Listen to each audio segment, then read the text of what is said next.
I know you want to give your brain a shake. And I also know the perfect way to do it. Get ready for a new portion of Tricky Riddles. A man had a book that was worth $50,000. There were only 2 such books in existence. He threw the book into the furnace, reducing it to a pile of soot. Why did he do this?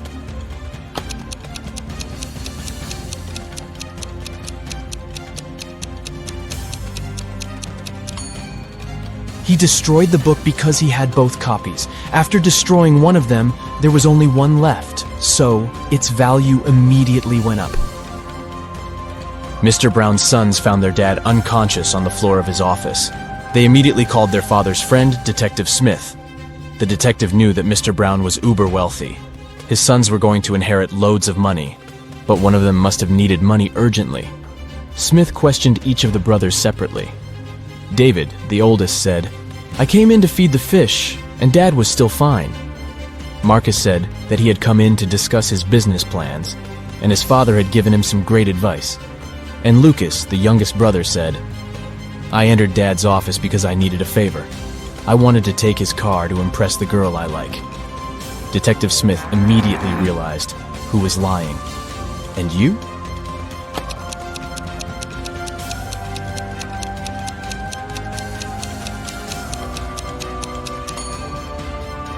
It's David.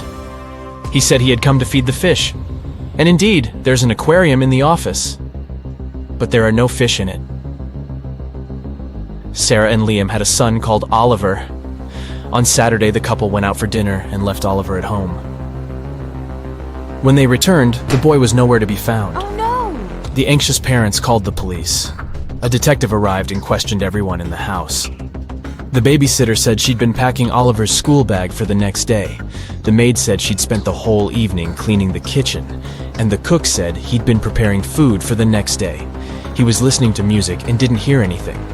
The police immediately knew who was lying. And what about you?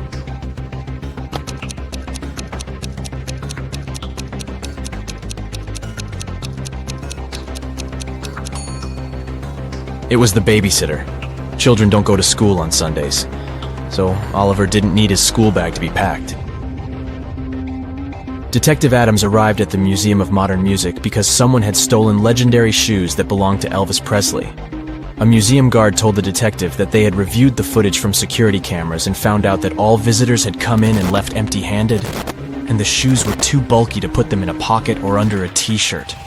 Detective Adams examined the footage and said he knew who had stolen the shoes. Have you figured it out?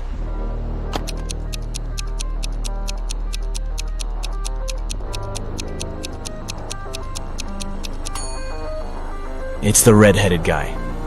When he entered the exhibition, he was shorter than other visitors. But when he was leaving, he was as tall as the others. He must be wearing Elvis's high-heeled shoes. Let's check how attentive you are. Look at this picture and try to figure out what's wrong here.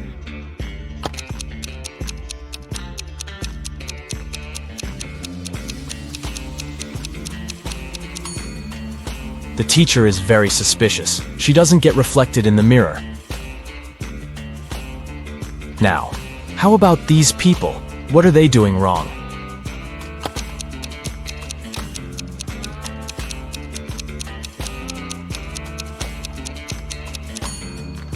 See that coffee machine in the background? The cup is placed incorrectly and the coffee is spilling. A witch owned a field that had many gold mines. She hired one person at a time to mine that gold for her. She promised 10% of what that person mined in a day, and they would have to give her the rest. But the witch was blind, so she had 3 magic bags that could talk. They reported how much gold they held each day, and this was how she found out if the workers were cheating. Upon getting the job, each person agreed that if they weren't honest, they would be turned into stone.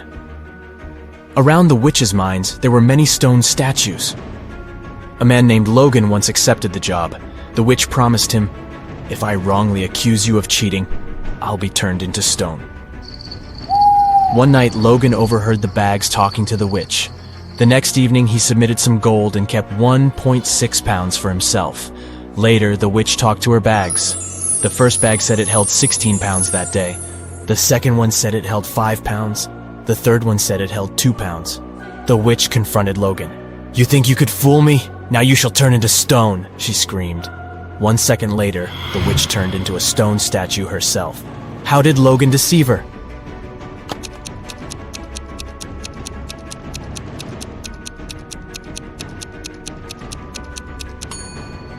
Logan put 2 pounds of gold in bag number 1, 3 pounds in bag number 2, and 11 pounds in bag number 3. He then put bag number 2 into bag number 3, and bag number 1 into bag number 2. Each of the bags only felt the weight of the gold above it. Thus, they inadvertently gave the message that 23 pounds of gold had been mined. 2 cars are driving through the city. They both started their journey at the same time. The green car is moving at a speed of 30 miles per hour. The yellow car is faster. Its speed is 50 miles per hour. And still, at one point, the green car comes across the yellow car. How is it possible?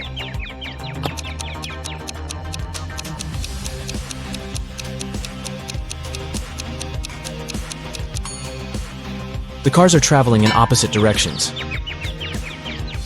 Larry called the police because he had some concerns about his friend Brandon. He said, "Brandon has recently returned from Brazil and has been behaving strangely since then. I've just received a weird phone call from him. I think it would be better if you came with me." When police officers picked him up, Larry gave them the address. He explained he hadn't been there yet. Brandon rented the place soon after he came back from his trip. When they arrived at the house, they saw a mess inside. There was some paint spilled on the floor, and one police officer accidentally stepped into it. Larry noticed it. "How unlucky! Let me take you to the bathroom." After that, he immediately got arrested. Why? Uh-oh.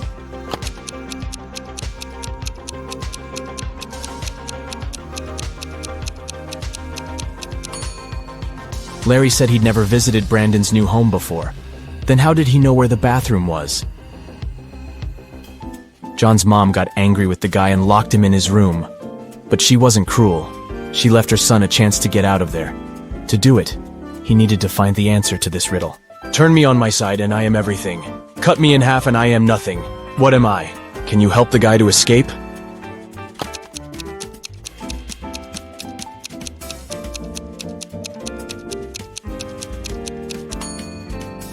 The answer is the number 8. On its side, it's infinity, but cut it in half, and you'll get 2 zeros. It's a 5-digit whole number. It reads the same, forward, backward, and upside down. Its second digit is half of the third one. The 5th digit is the product of the first and the second ones. And the sum of all the digits is 10. What number is it?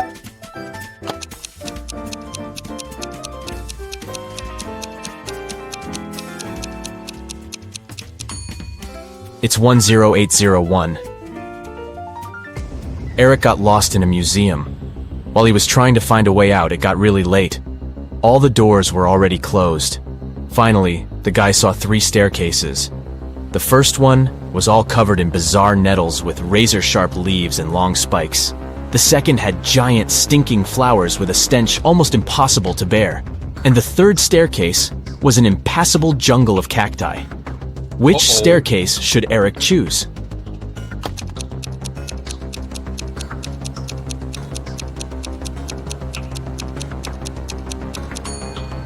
He should opt for the second staircase. Even though the flowers are gross, they're relatively harmless. When you add 5 to 6, you will get 11. But when you add 6 to 7, you will get 1. How is that possible?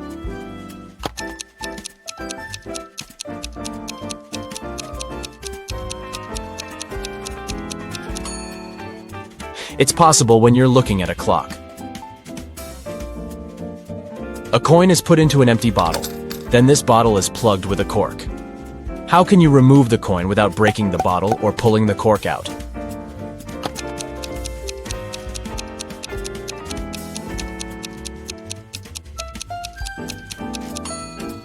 All you need to do is push the cork into the bottle and shake the coin out. You're a secret agent undercover. Today, you're going to visit a small town on a difficult mission. You need to download all the data from computers located on the 60th floor. If everything goes well, you'll get a promotion. Be careful not to make a mistake. The town's on a remote island. Your boss gives you a city map with the target marked on it. You suit up in ordinary clothes, take a flash drive, a flashlight, a lighter, a phone, and a flare. You reach the island in a small boat. You get out on the shore and you see 3 roads marked by signs. There are skyscrapers in the first sign. A hut is in the second one. The third sign has trees in it. Which road will you choose?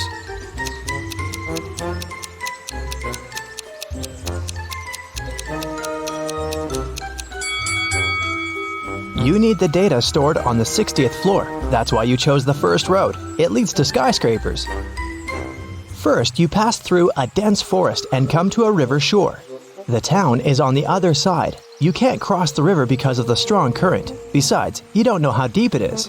You see a ruined bridge on your left. There's an old boat on your right, but it's unlikely to help. What will you do? You can't go back.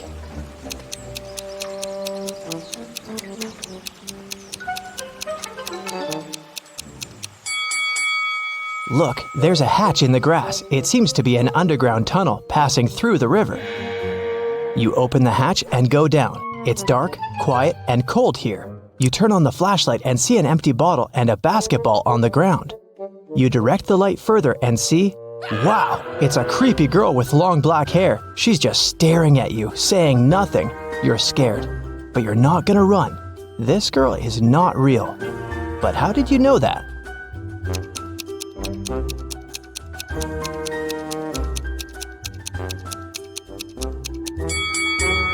The basketball with the bottle casts shadows, but the girl doesn't. She's just a dark memory from your past. You rub your eyes and the girl disappears.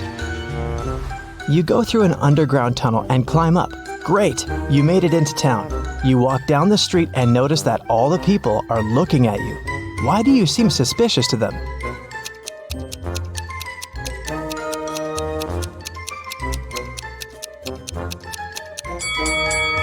You've just come out of an underground tunnel. Your clothes and face are pretty dirty, so you're gonna stand out a bit. Everything is fine. You continue your mission. According to the map, you have to pass 2 more blocks to get to the building. Many people are rushing to work. You see a diner on the corner, a library, a school. Here's a big supermarket. But something is wrong here. Can you tell what it is?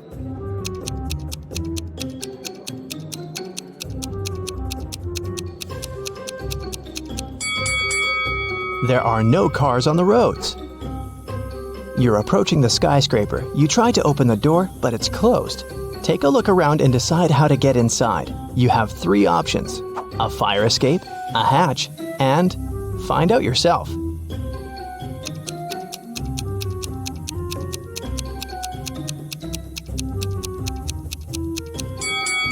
The fire escape leads to the window of the 2nd floor, but a guard is standing there. You can use the hatch, but see the steam coming out of it? It's boiling inside. So what about a tire iron? You can use it to break the lock. You're inside. It's very dark here. You turn on the flashlight, but it breaks down. What will you do to light your way?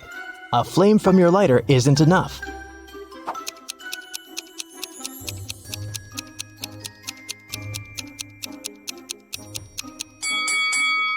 Look at the windows. They're all covered with curtains. Just pull them aside and let the light in. Great. You walk through the spacious hall and hear the flapping of wings. You're looking up. Oh no. Hundreds of bats are flying towards you. You need to hide as fast as possible. There are 3 elevators ahead. Which one will you choose?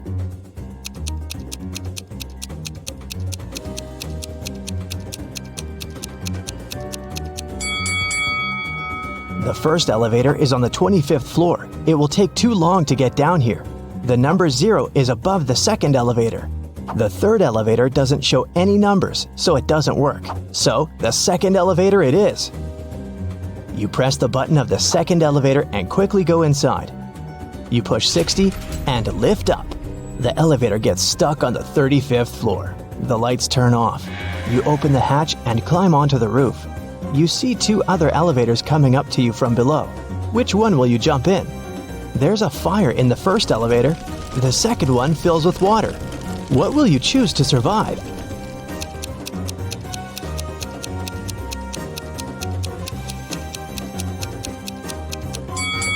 You jump into the second elevator. The water rises higher and higher, but the doors open and all the water pours out.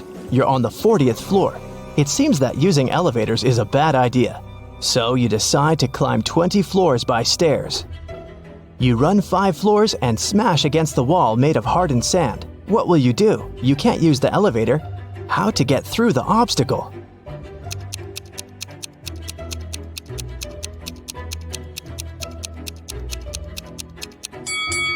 See the flashing fire safety sensor? Use your lighter to activate it. It's done. The water is splashing out of the ceiling and flooding all floors. It moistens the sand. The wall turns into dirt and melts. You go higher and meet a huge growling lion on the 50th floor. You run away, but then you stop.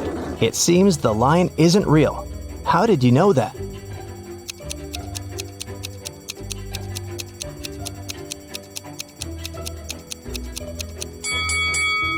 There was a fire alarm. The lion should be wet, but it looks perfectly dry. You come back and see a small box attached to the ceiling. A hologram beam emanates from it. 55 is written on the wall. You have 5 floors left. You're almost there. You're tired and sweating. You sit down on the steps to rest and fall asleep. You open your eyes a couple of hours later, get up and realize you're on the ground floor. The number 1 is on the wall. You look down over the railing and see dozens of stair flights. Then you look up and see the same. How is this possible?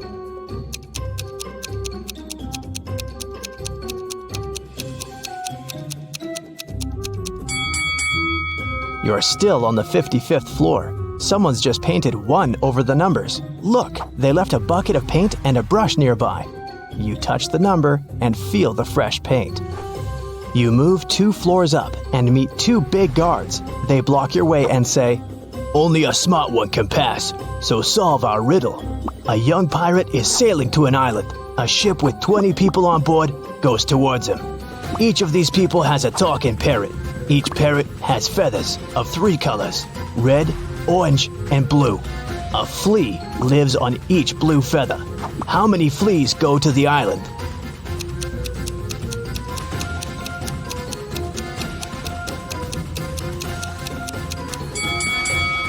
None.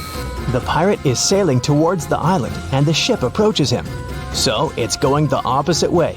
The guards scratch their heads and let you pass. You move another 2 floors up and notice no numbers on the walls. How many floors do you still have to go?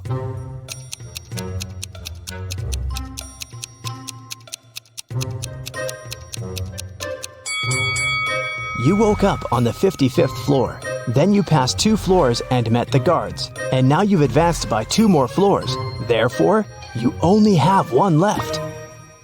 You run up the stairs, open the door, and it's locked. Of course. You're almost there. What will you do?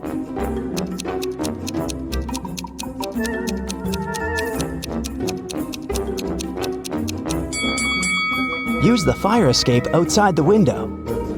You're climbing the ladder. Birds are flying by. Don't look down. Don't look down, you're telling yourself. You get to the window and jump inside the building.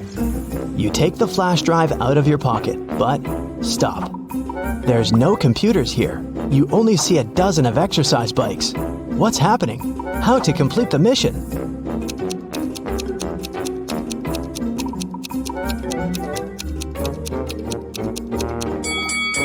You've climbed the fire escape to the 61st floor. You need to go down 1 floor. The door heading downstairs is locked. There are no elevators here. You walk between exercise bikes and touch one of them with your hand. Energetic music turns on. All exercise bikes start pedaling. A female voice from the speaker asks everyone to start training. Whoever cheats will have to stay in this room forever. Whoever pedals fast will get what they want. You don't want to stay in that room, but which bike to choose?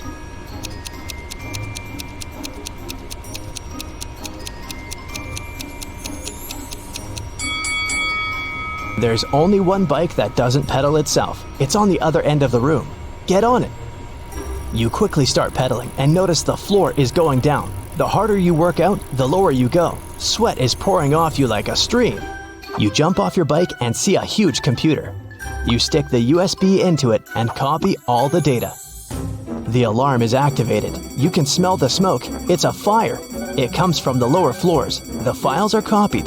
You put the USB in your pocket and run to the roof. The building is burning. You don't know what to do. At this moment, the phone rings. "Is it done?" a voice asks. "Yes, but I need help," you answer. "We will send an aircraft to you. Just give a signal," the voice says and hangs up. The flames reach the roof. What kind of signal do you need to send?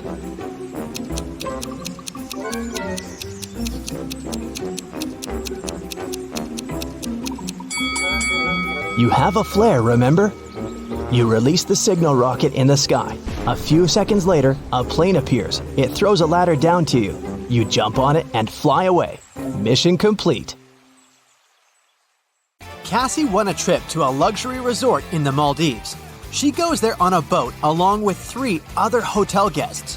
One of these billionaires is fake. Can you guess who?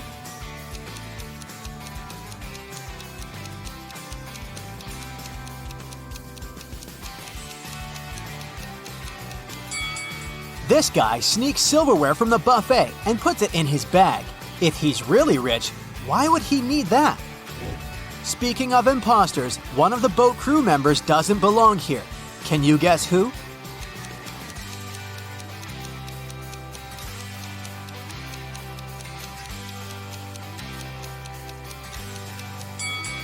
This waitress hides a police badge under her floral garland, so she's probably working undercover. Finally, Cassie comes ashore.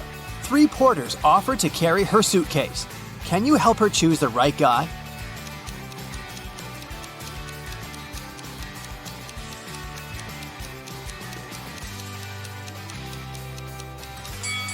The first guy is a runaway criminal. See this poster on the pier? The second guy is a ghost. He's too transparent for a human being. Therefore, Cassie should choose the third guy. The hotel manager offers Cassie 3 options to choose from. A room on the 8th floor with a gorgeous sea view.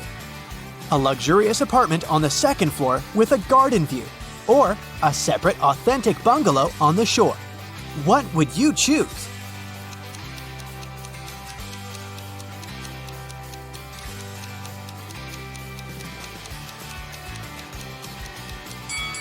The first option doesn't exist because the hotel is only a 5-story and there's neither an air conditioner nor a fan inside this bungalow, so Cassie should choose the second option. On the beach, Cassie meets triplets, Sienna, Gemma, and Emma. Emma borrows $20 from Cassie. The next morning, Cassie meets one of the triplets in the lobby, but they're so identical that Cassie can't distinguish them. We know for sure that Sienna always tells the truth, while Gemma and Emma always lie. What 3-word question should Cassie ask in order to get back her $20?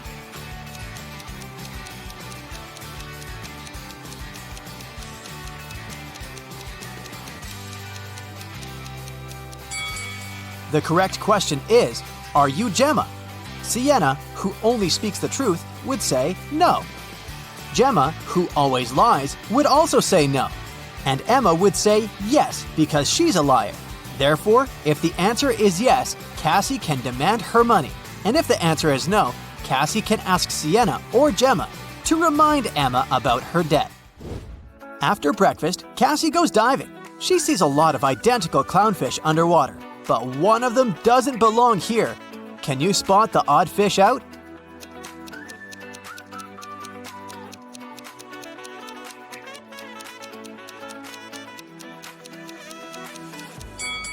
This one over here.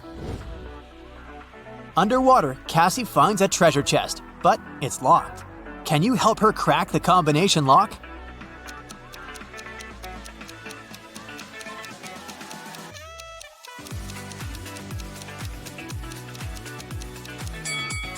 There are 3 turtles painted on the treasure chest. Each turtle has a certain number of rings on its shell. It's a hint. If we count the rings, she'll get the code. 8, 4, 5. Cassie opens the treasure chest and finds a pearl necklace. She goes to the local jewelry market hoping to sell it. John says, "This jewelry is not so precious, but I can offer you $50 for one pearl." Noah says, Trash! These pearls are fake! $5! This is my last price! and Mia says, Madam, we can sell it at auction. Rich guys will pay hundreds of dollars for this necklace. I can be your agent and take 15% of the revenue. What do you say? one of these guys is a scammer. Can you guess who?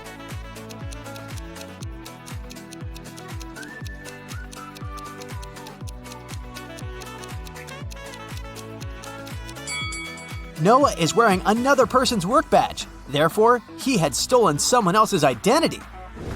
Cassie wants to buy a new swimsuit. She walks into a fitting room and sees these 3 pairs of legs. Can you guess who's broke?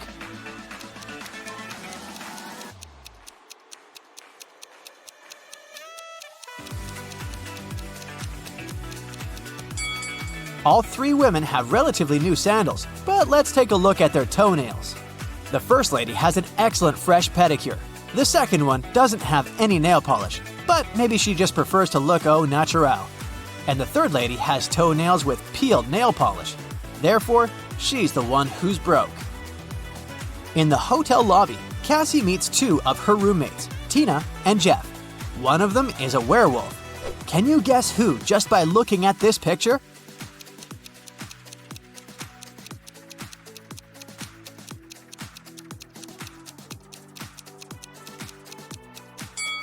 Tina is a werewolf. She has handcuffs on her leg. Cassie goes to the beach to sunbathe. There's a vampire on one of these sun loungers. Can you spot where exactly?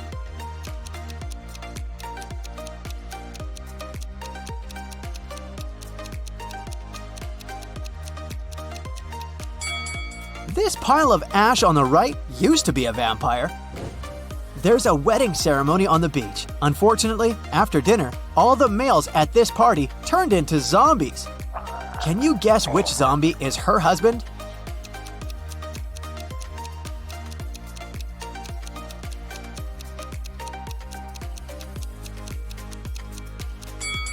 It's this guy. He's wearing a ring. In the evening, Cassie arrives at an abandoned haunted village to film a video for her vlog. She spots 5 weird things about this place right away. Can you see them too?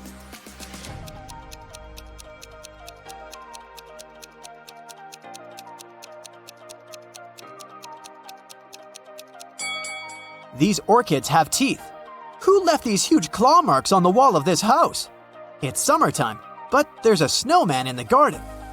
There are 2 moons in the sky, and this cow doesn't have any shadow.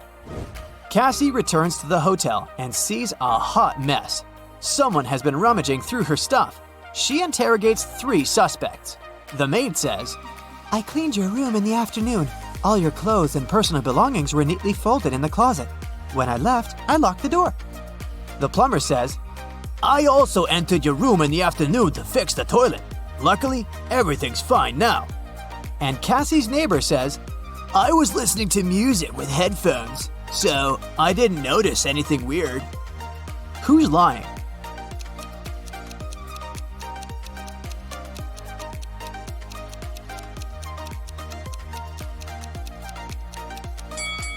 It's the plumber.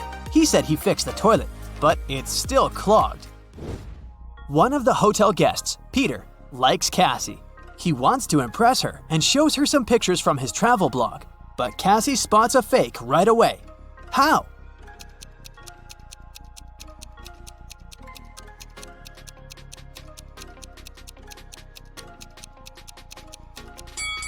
Take a look at the wind direction in this picture.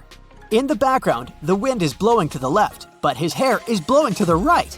Therefore, Richard had photoshopped himself. Someone had broken the most expensive statue in the hotel lobby. The manager interrogates 4 suspects among the guests to find out who's guilty. Melanie says, I'm not into art. I haven't even noticed this statue before. Steven says, Sorry, dude. I've been out skydiving all day long. Zach says, Don't worry, that sculpture was tasteless. I'm an art dealer and I can get you a new one. And Sophie says, I was chilling at the spa, so I didn't see anything. Can you spot who's guilty?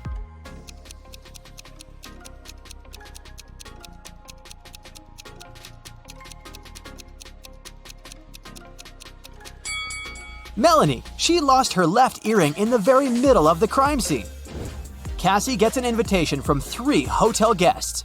Gail shows her picture of a fancy villa and says, "I'm a billionaire. You're welcome to come over to my villa and stay for as long as you want." Bella hands her 2 tickets to the opera and says, "We can go together tomorrow night." And Ricardo just shows her the keys to his boat and offers a ride across the globe. But only one of these offers isn't fake. Can you help Cassie make the right choice?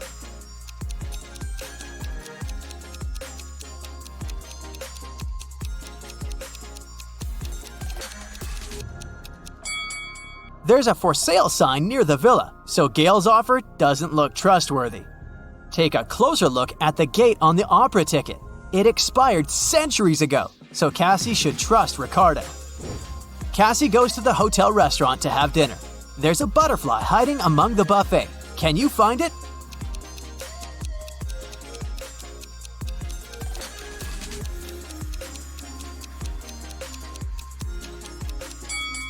It's over here. Megan here is a popular blogger from New York. Hello. Today, she's meeting her bestie, Rosie, in her favorite cafe. Hello. They're both on a diet, so they only order herbal tea and a piece of chocolate cheesecake to share. Megan and Rosie have a great time together and post some food pictures. But an hour later, Rosie faints. Doctors reveal that she was poisoned. Let's take a look at Megan's post. Can you figure out where the poison was?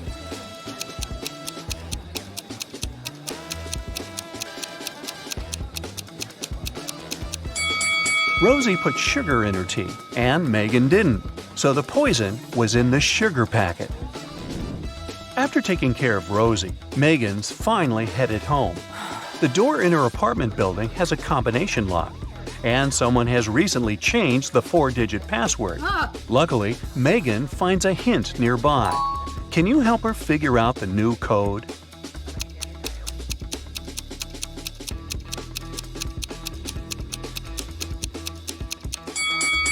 Multiply the first and last number. Then multiply the second and the third number.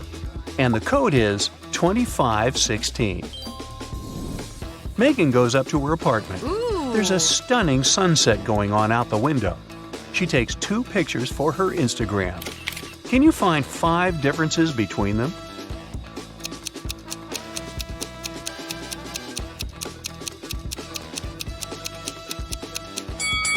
Ready to see the differences? Here they are. Megan decides to eat some snacks and watch the videos of her favorite bloggers. One of these 2 ladies is a millionaire, while the other one is broke. Oh. Can you guess who is who?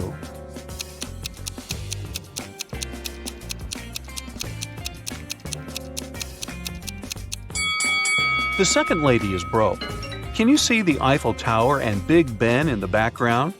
She can't be in Paris and in London at the same time, can she? So her photo is fake, as well as her fancy lifestyle. Megan gets some cheesy comments from one of her subscribers, What? Evil Eye. But she doesn't take it seriously. She spends a great night with her friends. Late at night, Megan is walking back home alone. Suddenly, Evil Eye appears right in front of her. He grabs Megan and puts her into the trunk of his car. Megan faints. After a while, she wakes up in a basement and sees her fan drawing some sort of a flower on the floor. He says, "2 letters are missing here. Guess which ones and I'll set you free. If you don't, you'll stay here forever." Can you help Megan out?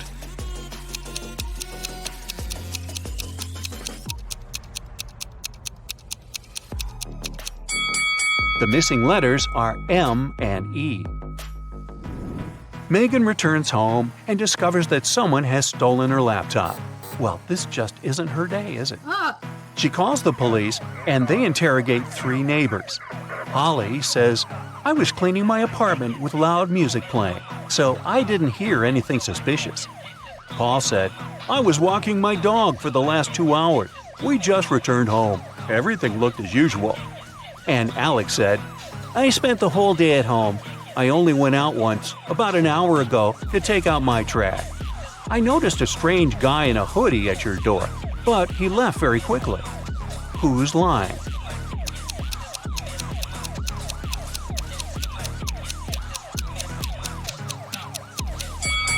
Alex.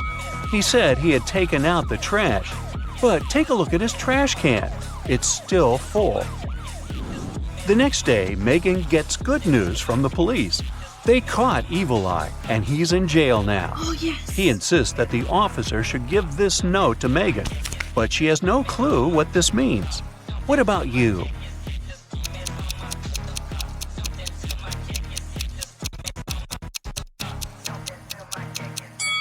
Ready to see the solution? The note literally says, jailbreak at 11 a.m. Yay! Megan's favorite blogger has just posted a What I Ate in a Day video. Oh, yes. See if you can spot anything odd here.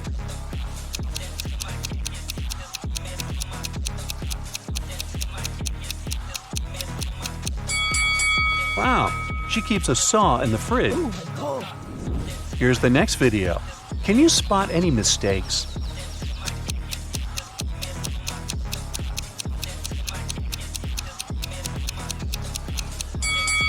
Yep, this rainbow is fake. Today is Megan's 30th birthday. She's been preparing for a party for weeks. She bought a beautiful dress, cooked plenty of food, and decorated the apartment.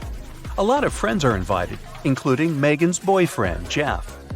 Before the event, he calls Megan saying, "I'm in the office right now, but I promise to be at your place at 8 o'clock." Jeff comes home at 8:05. He brings flowers, a birthday cake, and a diamond necklace. But Megan is really mad. She throws the flowers into his face and bursts into tears. Why?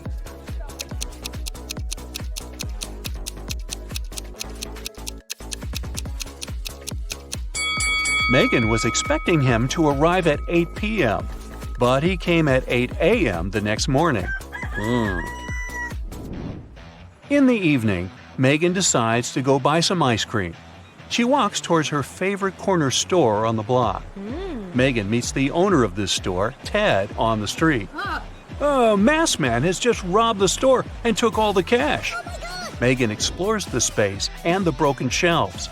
Then she says, "I don't think it was just an ordinary robbery. The thief must be your enemy." Oh, really? How did she know?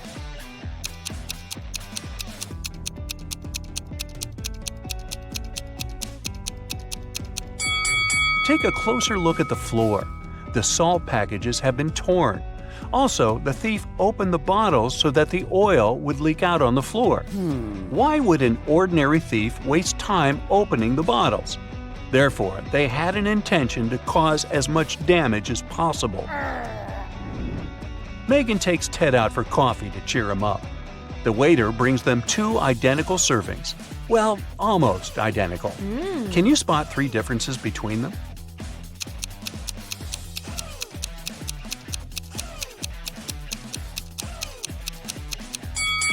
Here they are. Megan gets an invitation to a fancy party for bloggers. Yes! Only those who can crack this maze will actually find a way in. Can you help Megan reach the party?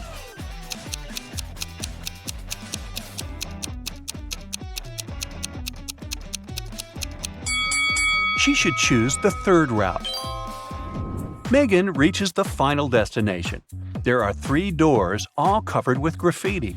Can you help her guess where the party is taking place?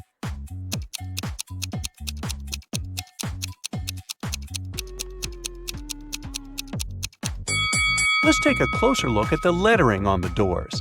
If we replace each letter with the previous one in the alphabet, we'll get party, toilet, and exit. Therefore, Megan should enter the first door. Security guards at the party got a report. Several criminals are planning to get in. That's why they scan everyone's bags very carefully. They find 3 suspicious people and arrest them. But one of them is innocent. Can you guess who?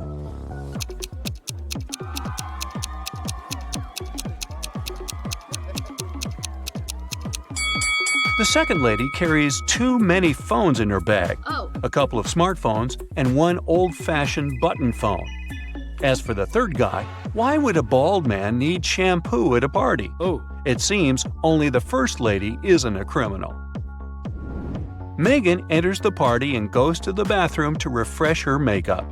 There, she meets 3 pretty ladies. 2 of them are vampires. Oh. Can you tell who's not?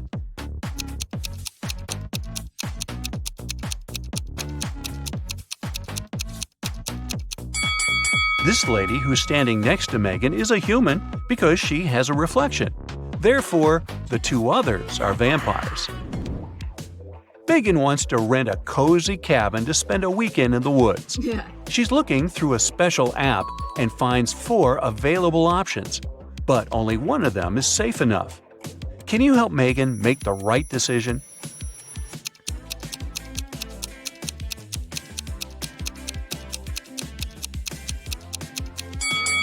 The second house looks pretty cozy, but there's a creepy clown hiding behind the tree, and the price is suspiciously low.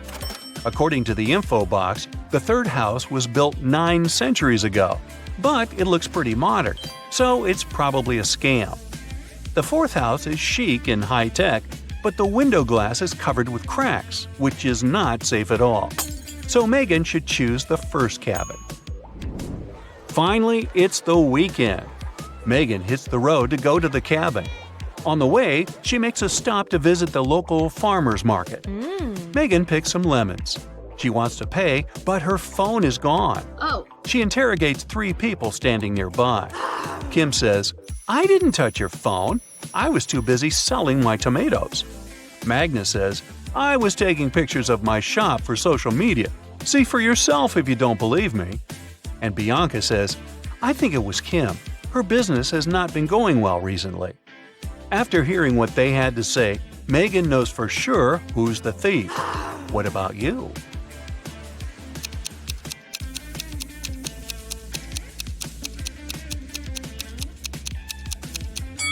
Check out Magnus's basket with vegetables. He hid Megan's phone among the carrots. Megan orders a beverage at the local coffee shop and looks around. Hello. One of the customers is not human. Oh my God. Can you figure out who?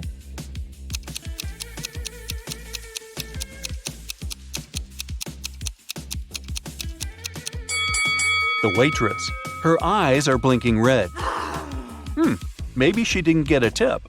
Wendy is an art teacher. This morning, someone pranked her by putting glue on her coffee mug. She questioned 3 suspects. Blair says, I didn't do it. I was too busy painting these beautiful flowers. Jason says, I overslept and came to the studio later than you. and Zara says, Why would I do that? You're my favorite teacher. who did it?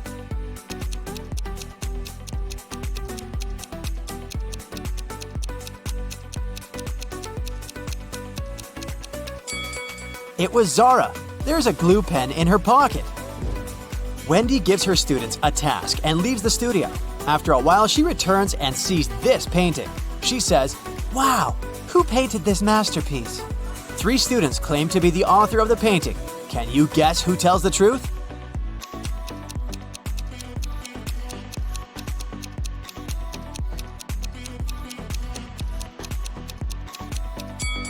To solve this mystery, we should take a look at their palettes. Only this student has all colors that match the painting. Wendy goes outdoors to buy some food for lunch. Suddenly, she sees a cyclist lying on the ground. Can you guess what happened here?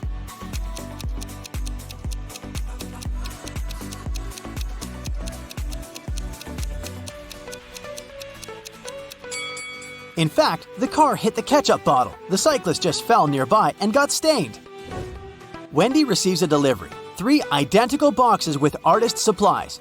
All boxes are labeled incorrectly.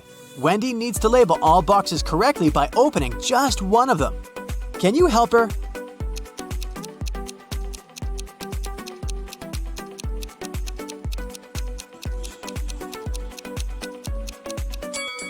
Since all 3 boxes contain the wrong items, Wendy should open the 3rd box. If it contains watercolor, the first box will definitely have brushes, and the 2nd box, watercolors and brushes. And if she finds brushes in the 3rd box, the first one will contain both watercolors and brushes, while the 2nd one, watercolors only. The delivery guy walks outside and yells, Hey, call the police! Someone stole my car! The police begin an investigation and find these 3 suspects. One of them is a thief. Can you guess who?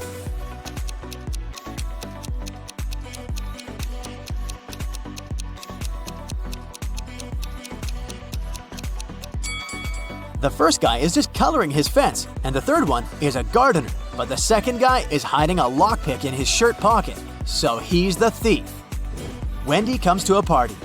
3 guys invite her to dance, but one of them is a werewolf. Can you guess who?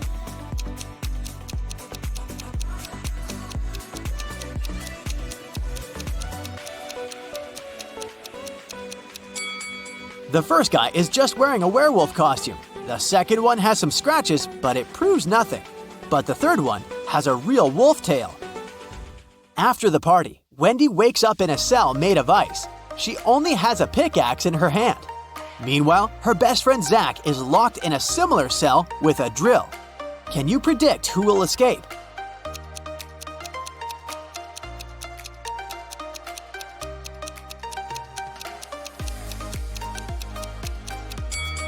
Only Wendy will escape. Zach can't use a drill without electricity. The next day, Wendy arrives at the art studio. She leaves her takeaway coffee at the desk and goes to the toilet. Wendy returns and finds out that someone had drunk her beverage. She checks the cup surface for fingerprints, but she only finds her own traces. Wendy questions 3 suspects among students. Blair says, "Sorry, I've been washing my brushes in the sink. I didn't look at your desk." Jason says, "Sorry, I don't like coffee, and besides, I've been streaming stories for my followers." And Robin says, "I was changing in the dressing room to be a model for portrait class." Can you spot the thief?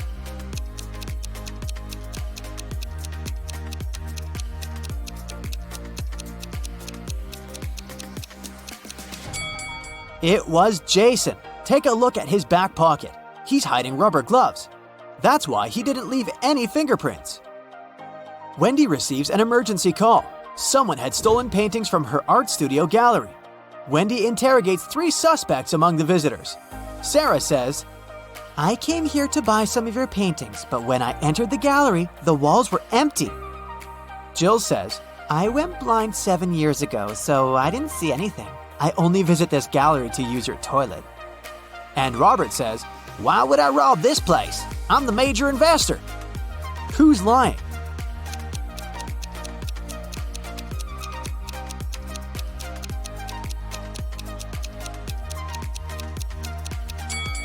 Jill. If she's really blind, why did she bring this photo camera with her? Wendy carries out entrance exams for art students. One of these 3 artists is left-handed. Can you guess who?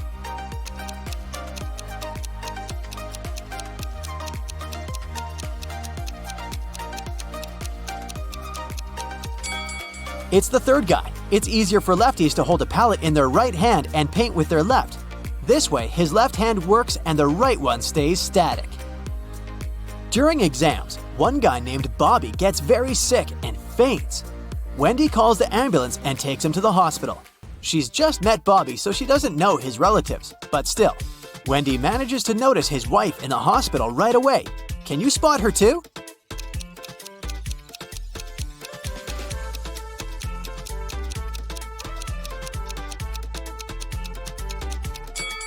It's the first lady. They have identical tattoos, and the third lady has a similar mole on her cheek, so she's probably Bobby's sister.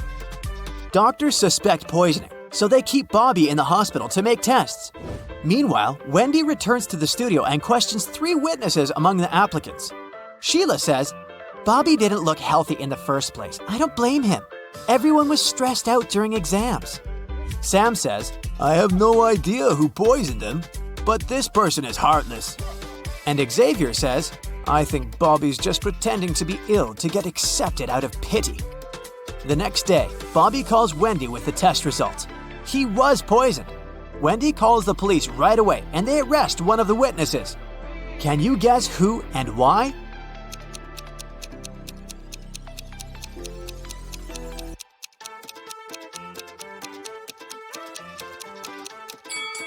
Sam. He knew about the poison before the test results were ready.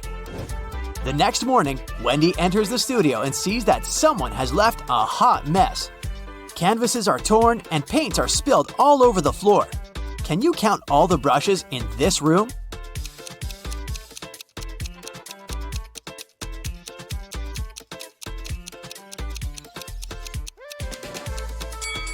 "13. What about the glass jars? Can you count the exact number?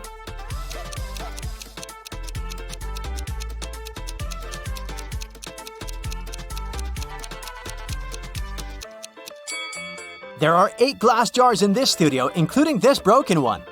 Wendy asks her 3 students, "Who's responsible for this mess?" Nina replies, "I think it was David. He never washes his hands and clothes. He's such a weirdo." David says, "It was Nina. She's just jealous because her paintings weren't selected for an art exhibition." And Amber says, "I don't know who did it. Yesterday, I was feeling sick and stayed home. Who's responsible for this mess?"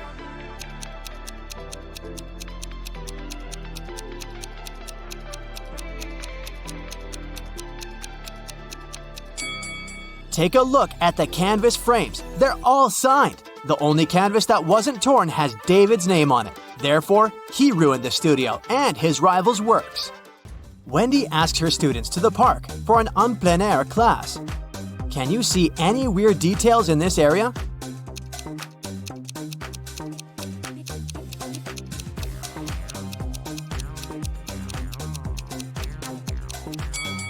This is an apple tree, but why are there so many oranges under it? 2 students have painted almost identical pictures. Can you help Wendy find 3 differences?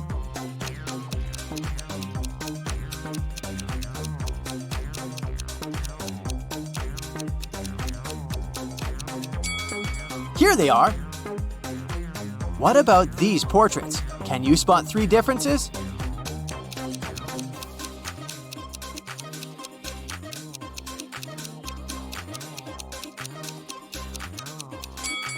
Over here.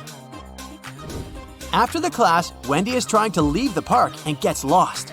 She has to walk through this confusing maze. Can you help her find the way out?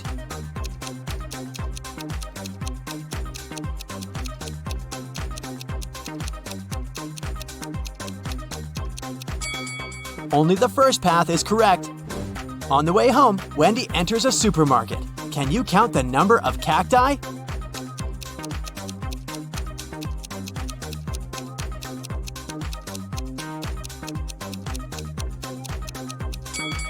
Six. Someone had broken the most expensive car in the parking lot near Wendy's apartment building. The police interrogate 3 witnesses to find out who's guilty. Carl says, "This is my car. I parked it as usual and went home. Wendy woke me up with her call." Gia says, "I was just having a yoga class in a studio nearby. This car belongs to my ex-boyfriend Carl. Too bad he loved this car more than me."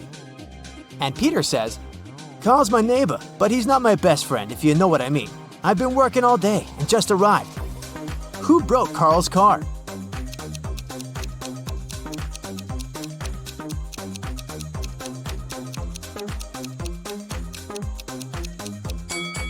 It was Gia. She's hiding a baseball bat inside her yoga mat.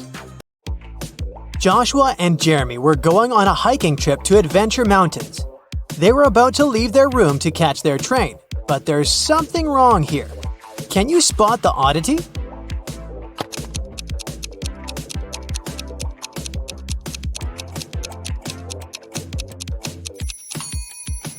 Well, they're going hiking, but Joshua is wearing shiny business shoes. Those will be too slippery on the mountains. Once they arrived at the train station, Jeremy realized that he had forgotten the tickets. They went to the ticket sales booth to explain their situation. The salesman told them he might be able to give them new tickets, only if they could answer his riddle correctly. "I stand tall, yet I never walk. With rocky peaks, I love to talk. Above the clouds, my head does rise. What am I that touches the skies?" Can you figure out the answer?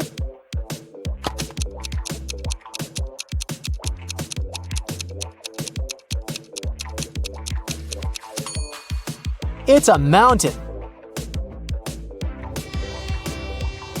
During the train ride, Joshua and Jeremy were enjoying the beautiful scenery from the window. But then, suddenly, Jeremy screamed. Can you tell why?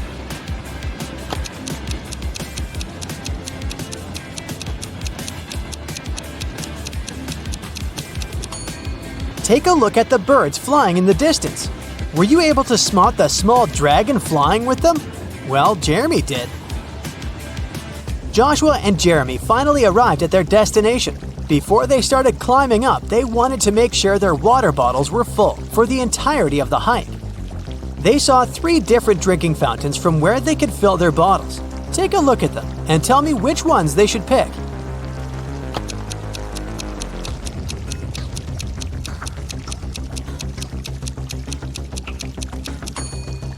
If you look closer at the first fountain, you can see a snake's tongue sticking out in the water flowing from the fountain tap. That's gross. And the second fountain's water has a slightly yellow hue. That's a no from me, so they should pick the third fountain. Jeremy and Joshua were finally ready to begin their hike. There were 3 different hiking trails they could follow. They wanted to choose the longest trail to be able to spend more time on the mountain. Take a look at the hiking trail map. You have 10 seconds to tell me which trail is the longest.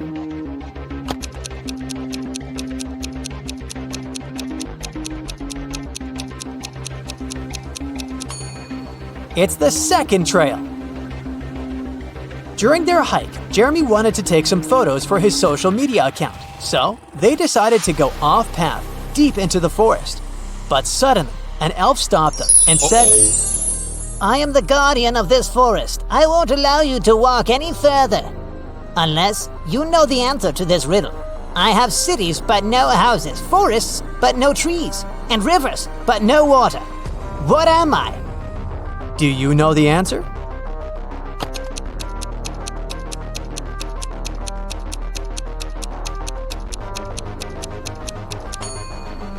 It's a map. It became dark before Jeremy and Joshua could get back on the hiking trail. They decided to spend the night in the forest, just in case. Can you help them pick which tree they should build their tent under?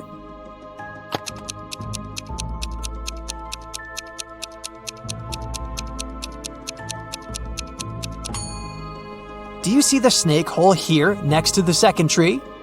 The consequences would be disastrous if they built their tent above it.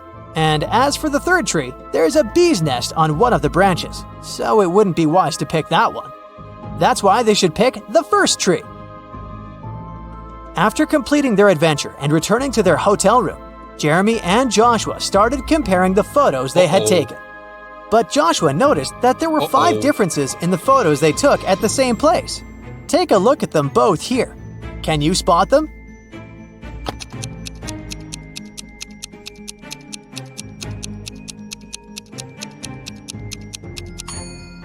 In the first photo, the mountaintop view is covered with snow, but that's not the case in the second photo. Secondly, the logo that Jeremy's t-shirt has in the first photo is different in the second photo. Thirdly, in the second photo, a pair of glowing eyes can be seen in between the trees, which doesn't exist in the first photo. Creepy. As for the fourth difference, in the first photo, Joshua is holding 2 of his trekking poles. But in the second photo, he's only holding 1. And lastly, in the first photo, there are 2 cable cars riding to the top of the mountain. But in the second photo, there's only 1. Arya's favorite pop star, Peyton Swiftly, was coming to town to give a concert, and Arya really wanted to go. Unfortunately, tickets were sold out very fast, and Arya couldn't get one. However, after one of the ticket buyers returned their ticket, the ticket website announced they would give the ticket for free to the person who knew the answer to this riddle. I'm full of keys, but I can't open any locks. What am I? Can you help Arya out?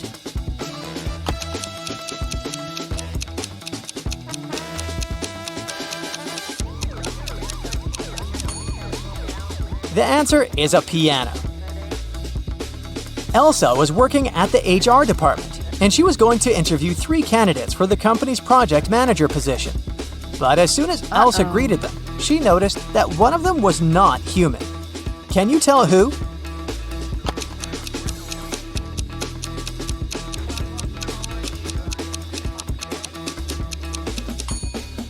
It's the second guy. He's not blinking at all. Two pregnant ladies attended the pregnancy yoga class at the gym. But as they were preparing for the class, the yoga instructor noticed that one of them was actually a robot working undercover to study humans. Can you guess who?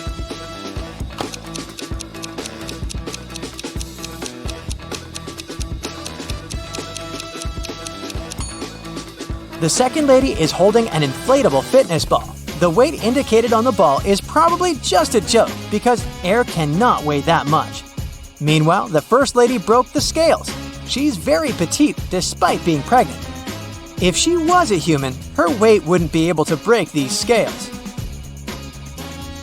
Brandon finally convinced his dad to give money to him to go camping with his friends, with only one condition. He wanted Brandon to send him a photo from the camping trip every day. But the first day he sent him a photo, his father could tell that Brandon lied to him, and he didn't go camping at all. How did he know?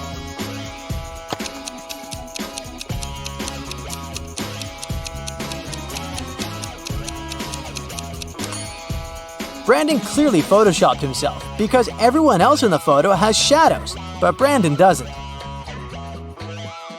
It was Annabelle's mother's birthday, and she wanted to place a secret gift in her mother's office as a surprise. But when she arrived there, unfortunately, the office door was locked. But luckily, her mom was kind of forgetful, and that's why she left a note with a hint for herself. Take a look at it. Can you figure out the combination?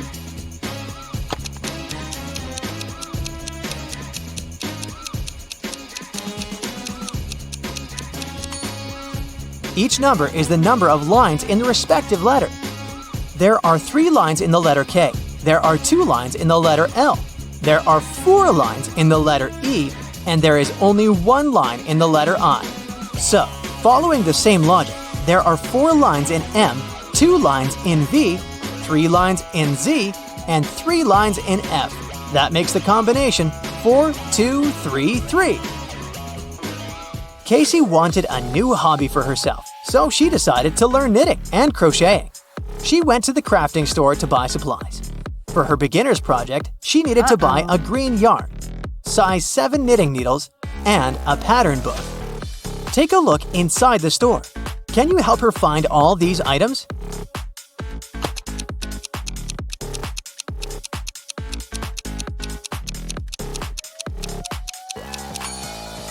Here's the green yarn, here are the number 7 knitting needles, and here is the pattern book. Jackson went hiking in the woods, but when his cell phone ran out of battery, he couldn't use his navigation and got lost. He walked for hours and started to feel exhausted and hungry. Luckily, he finally came across a farmhouse with lots of apple trees. He wanted to pick an apple and rest there while he ate it. But then, suddenly the owner of the farm stopped him and said, This is private property. You're stealing my fruits. But I'll let you eat that apple if you can answer my riddle correctly. I can fly without wings. I can cry without eyes. Wherever I go, darkness follows me. What am I?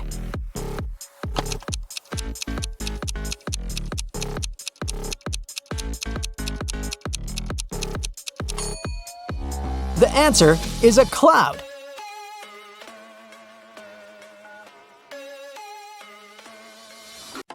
Jill and Jim live in the US. One day, Jim goes on a business trip to Europe. Jill misses him very much, so she calls him up. She asks Jim to take a selfie and send it to her. He agrees. Jill gets furious as soon as she sees the picture. Jill, you're a liar. How did Jill figure it out?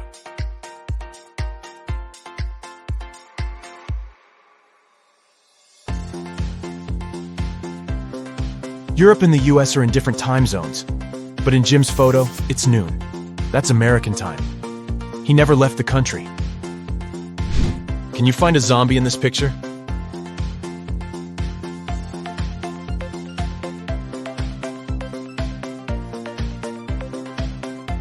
Over here. What about this ski resort? Can you spot any zombies?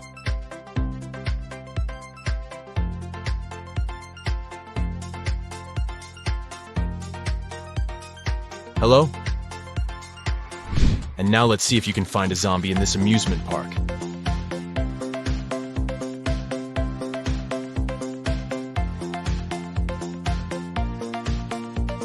It's hiding over here. The biggest bank in town was robbed last night. The local police investigate this case and find 2 suspects. They go to search their houses. The officer sees a clue and figures out who the criminal is. How did he guess?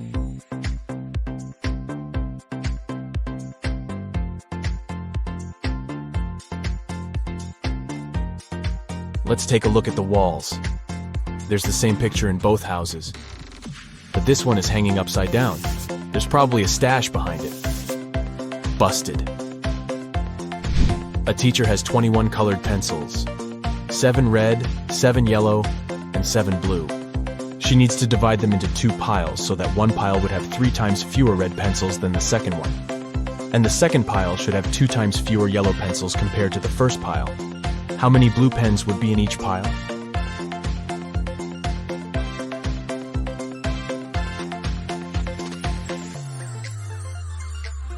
0.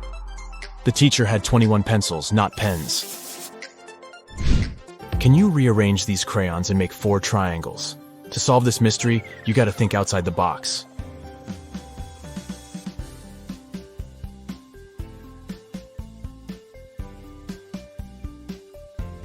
Here's the correct answer. Let's make the task a little harder. Can you remove just 2 crayons to make 2 squares? Ready to see the result?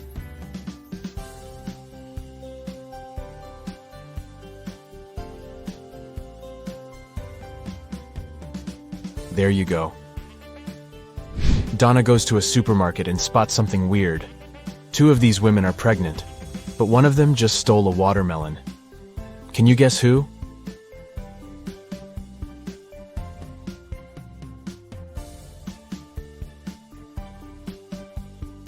It's the third lady. She's wearing high heels, not what pregnant women would wear to a grocery store. Kitty wakes up in a creepy basement. She needs to open this door to escape. Can you guess the right order to press the buttons?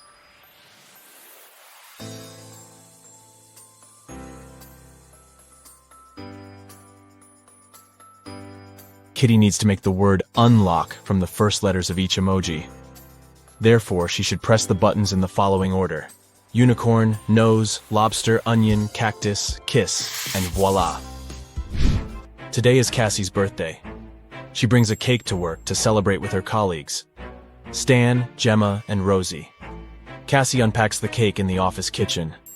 Suddenly, Granny calls, and Cassie goes outside to talk to her. After a while, Cassie returns and finds her precious birthday cake on the floor. She questions everyone. Stan says, "I was sending an important email, so I didn't look at the kitchen. But I think it was Gemma. She's just pretending to be your friend." Gemma says, "I went to the toilet to wash my hands. When I returned, the cake was already on the floor."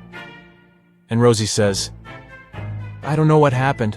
I went to the opposite side of the room to turn on the coffee machine. I made cappuccino for everyone." Who's lying?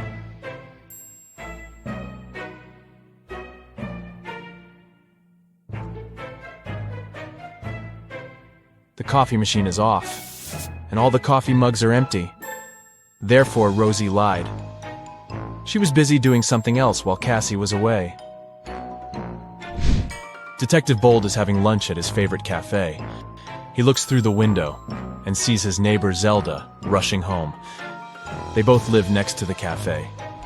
Suddenly, Zelda runs back and approaches the detective. Zelda: "Please help me. My apartment was robbed while I was out. I didn't touch anything. I just ran here right away to find you." Detective Bold goes to see the crime scene. He looks around and says, "Stop fooling around, Zelda. There was no robbery." How did he know?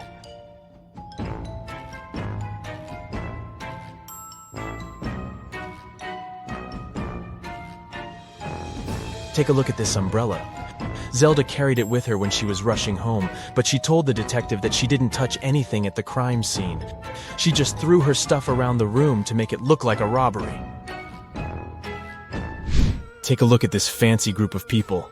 One of them is a real vampire. Can you guess who?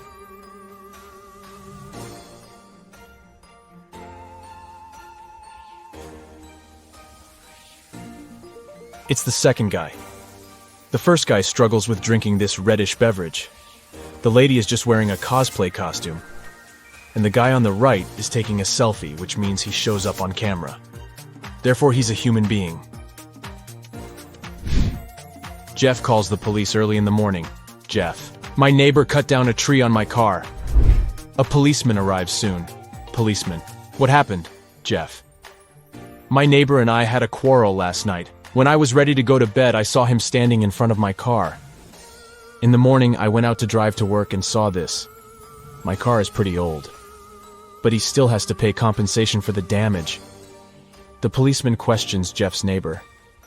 He says, Jeff is a bit weird. He's always trying to start a quarrel for no reason. I didn't touch the car. I was sleeping all night long. The policeman examines the car and immediately realizes which of the neighbors was lying. Who cut the tree down? Can you guess?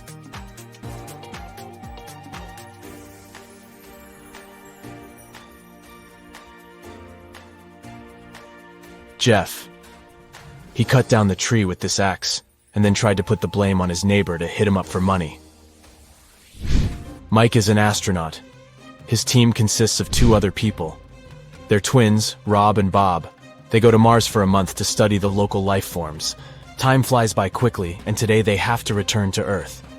Mike goes to say hi to his little crew, but he finds 6 identical people in the spaceship. Mike realizes that the Martians can take any shape. Whom should he take back to Earth?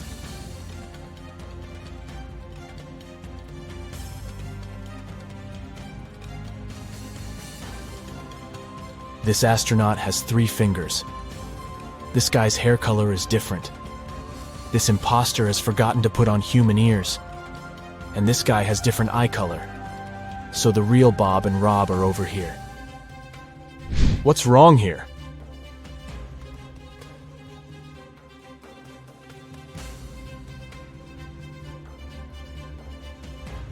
The goalkeeper is holding a tennis racket. Also, why do they need 2 hockey pucks? Shelley downloads a dating app hoping to find new love. She likes several guys. They begin to chat and share some selfies. All 3 guys claim to be single and living alone, but only one of them is telling the truth. Can you guess who?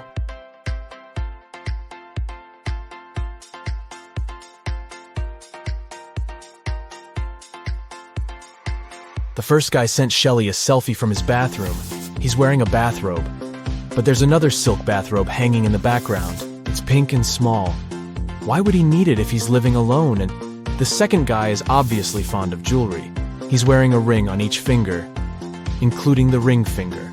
So he's probably married. Only the third guy is telling the truth. And Shelley should give him a chance. A dangerous criminal escapes from prison. The police are chasing him, and the trail leads them into a small village. They question the locals and check the fields. Soon they see a farmer in a cornfield. The detective asks him if he had seen any suspicious strangers around. Farmer: sorry, I didn't focus on what's going on around me. I was too busy dealing with my corn. It's getting dark soon, and I need to harvest as soon as possible. The detective immediately figures out that this guy is the wanted runaway criminal. How?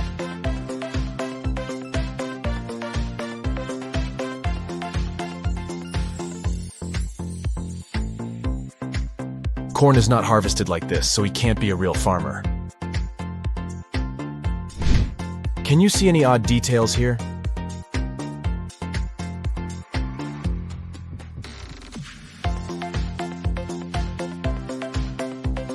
The phone is unplugged, and the laptop is missing a keyboard.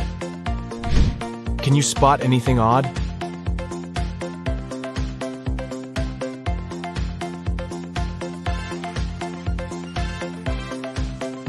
Take a look at this guy. His fishing style is pretty weird. What about this scene? What are they doing wrong?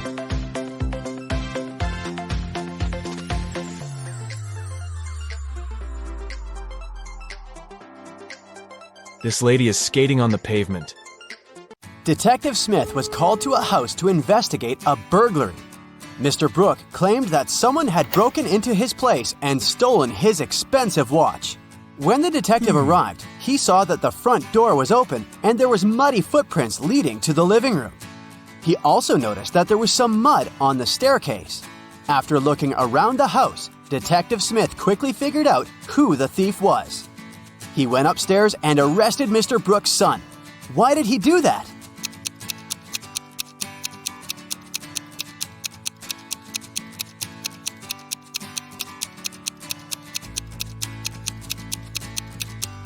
The detective noticed that no footprints were leading out of the house, indicating that the thief was still inside. 4 friends went out for lunch. Take a look at the image and try to guess which person is the richest.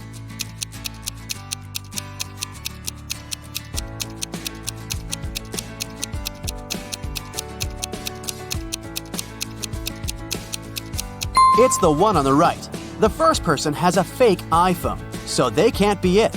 Then the one next to them has ripped shoes, which means she can't afford new ones. The third friend has an empty wallet. She's probably going to ask some friend to pay her part of the bill.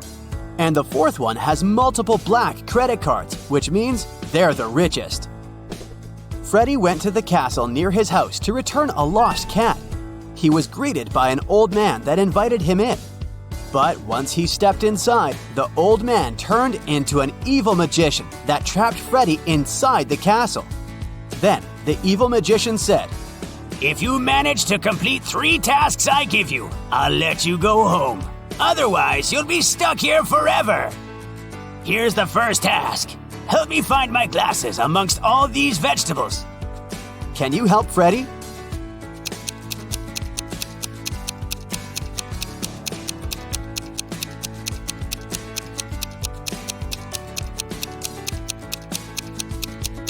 Here they are, right next to the pumpkin. For the next task, Freddy had to make a potion, and the ingredients should be added in the right order. The magician gave Freddy a piece of paper with the recipe written on it. Can you help Freddy make the potion?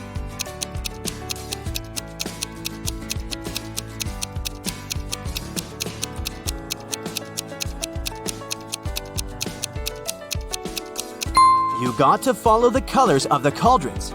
So first of all, you need to add curry, so the potion will turn yellow. Then you add some blueberries, and it will turn green. And finally, add some tomatoes to make the potion look brown.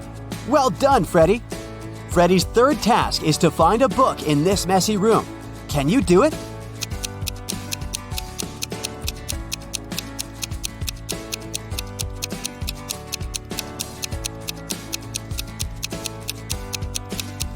It's sitting right here behind the floor lamp. Congrats, you just helped to free Freddy. Tuesday, Sam and Peter went to a restaurant for dinner. After eating, the bill was paid.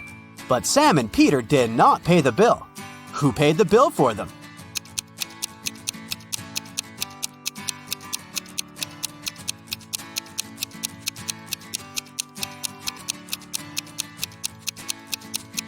Their friend, Tuesday. I didn't see that one coming. Atlas woke up in the attic of an abandoned house. He tried to find a way out of the house, but all he could do was find a room with 3 doors. Each door hid a different danger. The windows and floor behind the first door were made entirely of magnifying glass, which meant that the sunlight would probably burn him if he entered. The second door hid a room full of poisonous gases. And behind the third door, there was a hungry lion. What should Atlas do to escape?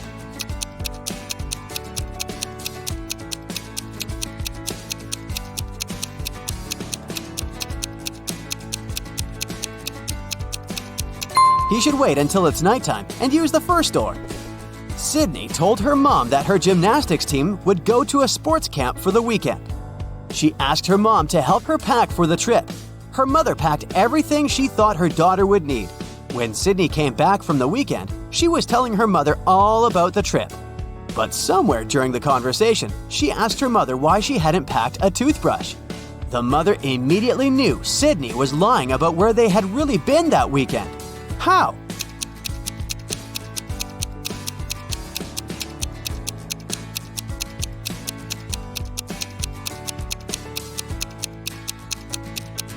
Because Sydney's mother did pack a toothbrush, but she put it under Sydney's gymnastics clothes.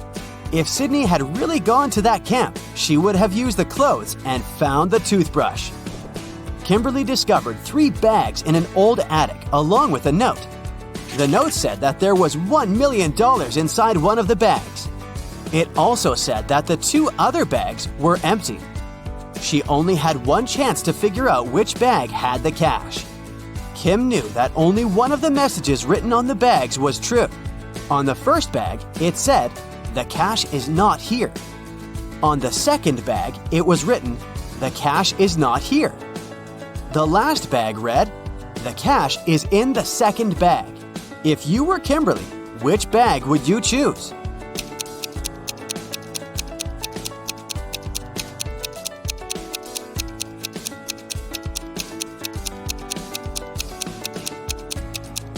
You should choose the first bag. If only one of the clues is true, then the money is in the first bag. Becca had just arrived from a 2-week trip to Egypt. During her trip, she bought a beautiful emerald and wanted to show it to some of her friends. She decided to throw a party just for her closest friends. The next day, she noticed that the emerald was gone. Becca immediately decided to call a detective to help her find the thief. She showed him some of the pictures she had taken the night before.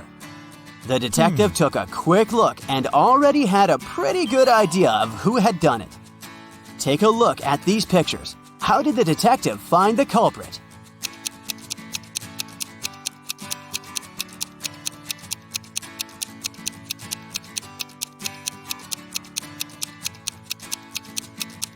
Look at that girl wearing a hat. At 1 a.m., her hat is flat, but at 2 a.m., her hat suddenly turned pointy, weirdly imitating the shape of an emerald. It must have been her. It's a rainy evening, and Dylan is driving back home. He passes through a bus stop where 3 people ask him for a ride. Dylan only has 1 seat in his car to offer, but he really wants to help all of those people. There's an old lady that looks very cold. There's a doctor who claims he needs to get to the hospital for a quick appointment. And a woman that Dylan has a crush on.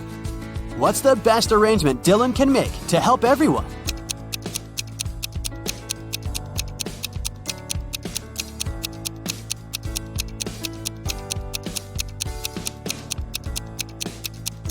Dylan could lend his car to the doctor so that he could drive the old lady home. Dylan could wait at the bus stop with the girl he has a crush on until the doctor comes back and gives him his car back. Susan found out that her favorite pop band was playing a private concert for VIP clients in a luxurious club.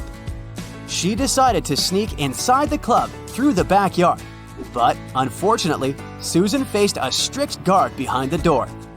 He refused to let her inside without a password. But luckily for her, there was a hint in the guard's t-shirt. The hint was 2, infinity, plus BD. Susan deciphered the hint and was allowed in the concert. Can you guess what the password was?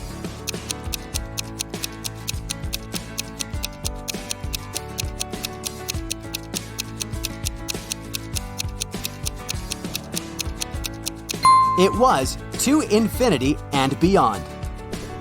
One afternoon, Nicole found her father, Frank, in the living room, really worried about an anonymous text he had gotten. Frank was a private investigator, and he had just received a message revealing the address of the town's most dangerous criminal, Dirty Jack. He decided to go check the area, even if he didn't know what the criminal looked like. The address turned out to be an old warehouse, and when he busted inside, he found 4 people sitting at a table playing poker. The 4 people were a carpenter, a truck driver, a mechanic, and a fireman. Without any hesitation or communication, Frank arrested the fireman. How did he know that he was a criminal?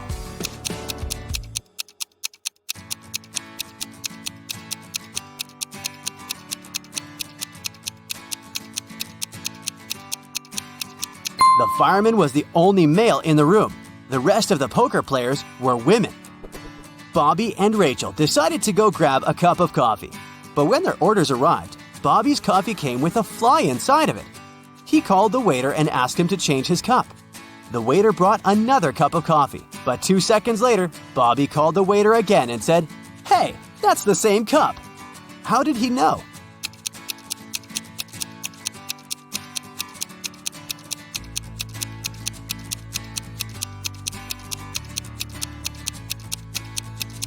Because Bobby had already put sugar in his coffee, and when he tasted the liquid inside the new cup, it already had sugar inside. Becky attended her high school reunion last weekend. Hello. All of her friends seemed to be doing really well in life. Connor showed up wearing clothes from expensive brands. Hello. Matilda had not just one, but two of the latest smartphones. Oh. Tom showed up in a fancy sports car, and Beth was wearing a luxurious watch on her wrist. Take a good look at Becky's friends. Can you tell who is really rich?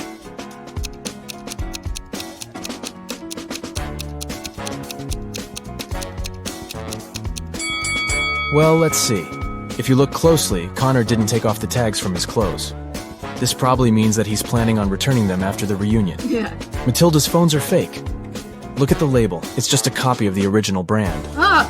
And Beth's watch is way bigger than her wrist, which means that the watch is not really hers. So, Tom is probably the richest person at the reunion. Oh, yeah. Amy's favorite band is in town, and she really wants to go to their concert. She asks her stepmother if she can go, but she says she will only allow Amy to go if she does a series of things for her. Oh. The first thing the stepmother asks is for Amy to bring her some water in a colander. To get this right, Amy needs to think outside the box. Okay. Can you help Amy figure out how she can do that?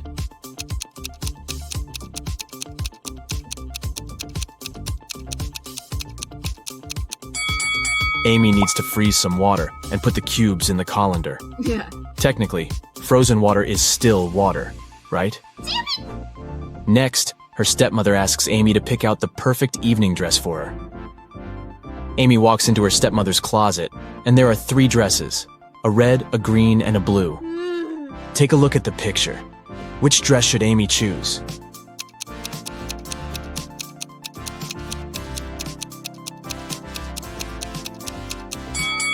If you look closely, the button on the blue dress is about to come off. The green dress has a big paint stain on it, so Amy should pick the red dress. Yes. Before Amy can take the dress to her stepmother, the woman enters the room. She sees the stain on the dress and starts to shout at Amy, "How could you do this to my dress?" But Amy says she didn't do anything wrong, and that the paint was already there when she walked into the closet. Yes. The stepmother asks Amy to find the culprit. Oh. If she could figure out who had stained her dress, then Amy could go to the concert. Okay. The 3 main suspects are Amy's stepsisters, Ella, Bella, and Gabriella. What? They don't like Amy, so it's likely that one of them splashed paint on their mother's dress in order to frame her. When the stepsisters are out of the house, Amy sneaks into their bedroom to try to find the culprit. Take a look at the room. The first bed belongs to Ella, the second belongs to Bella, and the third bed belongs to Gabriella. Can you tell who did it?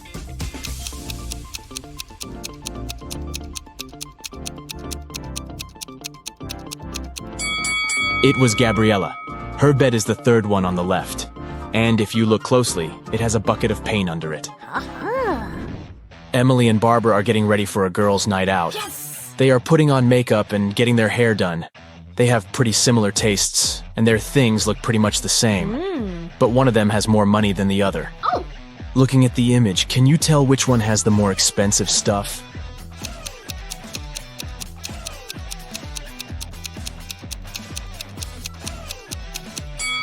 Take a look at Barbara. Her dress kind of gives it away since it's obviously a knockoff. So Emily is the one with the more expensive stuff. Harry decided to backpack around the world on his own. Yeah. On the plane, he sat next to a girl. He asked her where she was from. Yes. But instead of answering, she showed him 2 emojis on her cell phone. Oh. Take a look at the image. Can you tell which country the girl is from?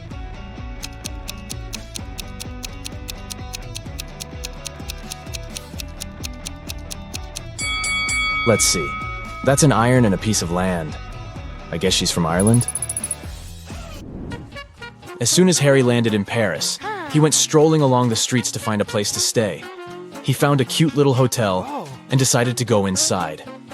Big mistake. Why?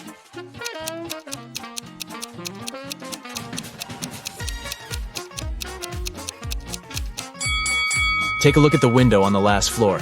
It looks like there's a ghost. Yikes. I'd look for another place to stay if I were him. After he found a better hotel to stay in, he decided to get lunch. He ordered the classic French onion soup. But when his dish came, it was filled with cockroaches. He called the restaurant's manager to tell them about the incident. The manager said, "This is unacceptable. I will find the person who did this and fire them immediately." There were 3 suspects. The cook said that he had prepared the soup as usual. It was okay when he passed it to the waiter. The waiter said that he hadn't touched the soup. He just served it to Harry and hurried to take the order from another table. The manager also questioned the cleaner, who said that he had spent the last hours cleaning the bathroom and had no idea what the fuss was about. Can you tell who is guilty?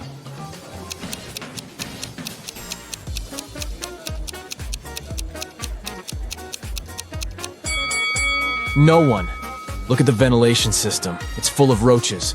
They must have crawled out of it and fallen into Harry's soup. Yikes. There are 3 passengers in the business class of an international flight that is headed towards Rome. Take a look at these 3 people. The first lady looks pretty well dressed. She's wearing a luxurious designer handbag and is texting on her expensive phone. Hello. The guy in the middle is working with stock charts on his laptop, and the third guy is enjoying a cup of coffee while reading an article in the Financial Times. Can you tell which one is the real billionaire?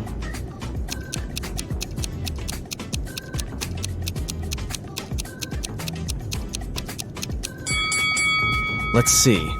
The woman may look well dressed, but if you see the tag on her clothes, it says 100% polyester. It's unlikely that a billionaire would wear something like this.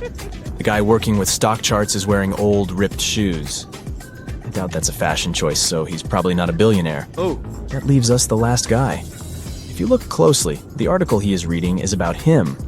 The title of the article is The World's Newest Billionaire. I guess we found our guy, huh? Detective Smith was called to investigate a burglary at the city's museum.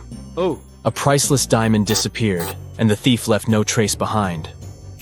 After analyzing the museum's security cameras, Detective Smith gathered 3 suspects: the security guard, the museum's curator, and a visitor.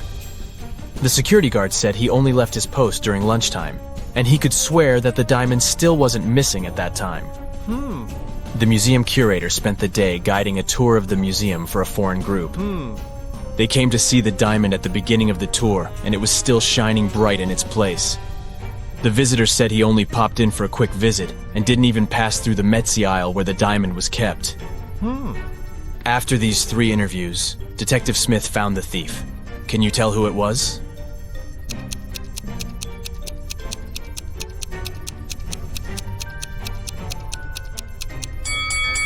It was the visitor. First of all, he knew the exact location of the diamond inside the museum. Plus, take a look at that string he's fiddling with in his left hand. Detective Smith pulled it from under his sleeve and voila, the diamond was attached to it. I guess he didn't have time to go home and get rid of the diamond, huh? Julie and her friends decided to spend the weekend at a cabin in the woods. They arrived on Friday evening and spent the night playing board games and telling spooky stories. When they woke up on Saturday morning, they found that someone had stolen all their food supply. The door's glass was shattered, but other than that, there were no signs of who could have done it. So the group decided to search the surrounding woods to see if they could find the culprit. Take a good look at the scene the group stumbled upon and see if you can find out who took their food.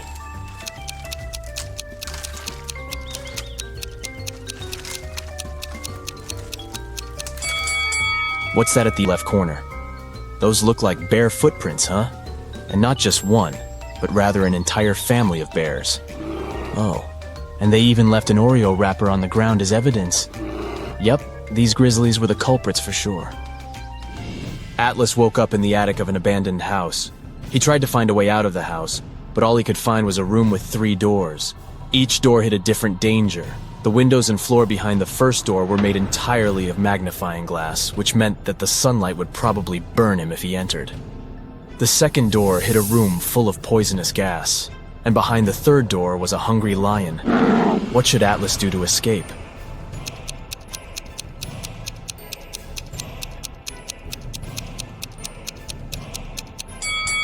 He should wait until it's nighttime and use the first door. Sydney told her mom that her gymnastics team would go to a sports camp for the weekend. She asked her mom to help her pack a bag for the trip. Her mother packed everything she thought her daughter would need. When Sydney came back from the weekend, she was telling her mother all about the trip. But somewhere during the conversation, she asked her mother why she hadn't packed a toothbrush. The mother immediately knew Sydney was lying about where she had really been that weekend. How?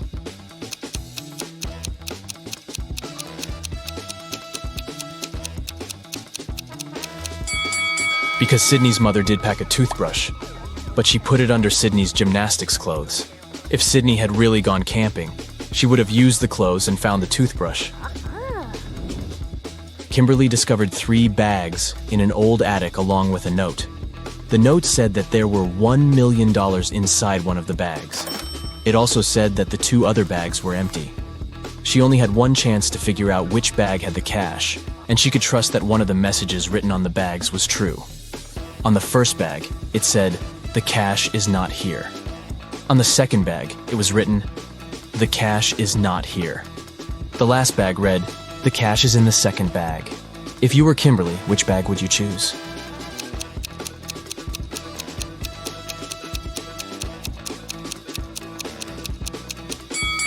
You should choose the first bag. If only one of the clues is true, then the money is in the first bag. The police have been after Mr. Burke for many years, trying to prove he's involved in illicit activities, but they never managed to catch him. One day, Detective Lawrence decided to make a surprise visit to Mr. Burke's office. As soon as the detective arrived, Mr. Burke's secretary said he was away on a business trip. The detective asked to see Mr. Burke's office and took a picture of it, but he wasn't allowed to touch anything without a warrant. So, Detective Lawrence went back to the station and got a warrant. When he returned to Mr. Burke's office, he noticed someone had been in there. Take a look at both pictures and try to find out what Detective Lawrence saw.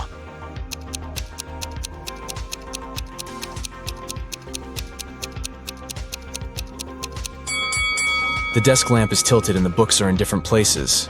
Someone definitely was in that room. Detective Lawrence decided to search Mr. Burke's entire office. In one room, he found there were footprints up until the middle of the room, and then they disappeared. The only window of the room was open. "Oh no!" Detective Lawrence shouted. "I can't believe he escaped again." He took a picture of the room and took it to the police station. At the station, he showed the picture to the other detectives, and one of them said he had cracked the case. Take a look at the picture. How did the detective solve the case?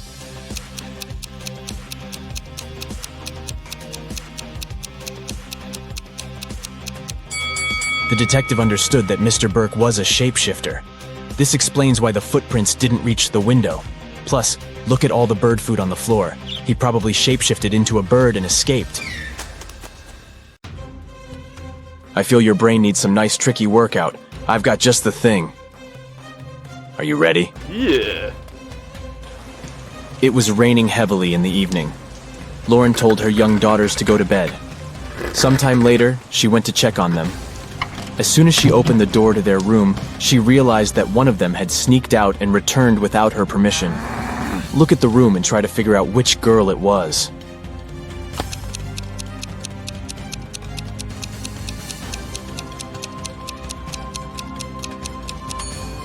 It was the girl on the left. Look, both pairs of sneakers are in their place, but the ones on the left are covered with dirt. Alexa has been running at the stadium every day for several months, preparing for upcoming athletic competitions. And they start today. Alexa is warming up when she notices a skinny guy among other runners. His legs look thin and seem to be weak. Alexa feels skeptical about his running abilities. Anyway, they get into the starting position. 3, 2, 1, go! Alexa is running as fast as she can. Suddenly, she notices that the guy she paid attention to earlier is running much faster than her, and he doesn't even look tired. Eventually, he wins. But how did he do it?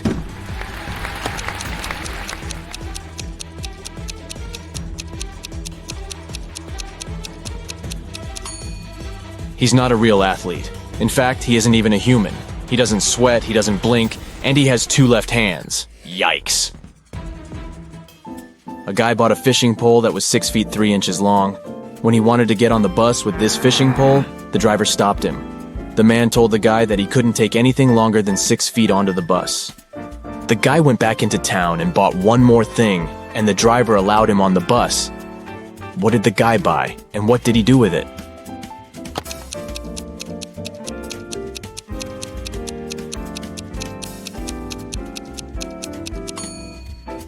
The guy bought a 6-foot long box.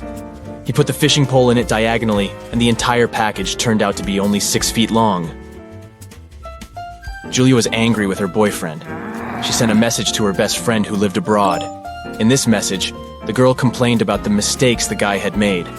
But her friend sent her a very strange reply. Give, get, give, get, give, get, give, get. What did Julia's friend mean?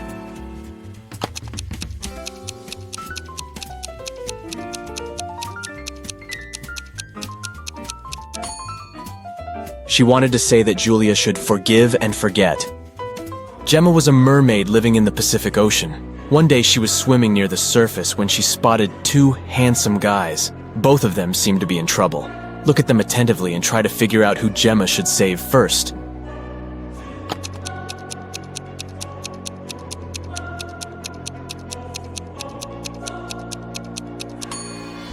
This wooden boat is indeed filled with water. But it's still okay, and the guy inside can scoop this water out. But this guy's inflatable boat is damaged. He will soon find himself in the water, and this shark will be all too happy to snack on him. He needs Gemma's help urgently. One hotel guest discovered her diamond necklace and earrings were missing after a party in the lobby. Someone must have stolen her jewelry. The hotel management invited a detective. After questioning all guests and staff members, the detective had 3 suspects. Walter, another hotel guest, Alice, a maid, and Alan, a porter. The detective decided to check their rooms. What he saw was enough for him to understand who the thief was. Can you figure it out too?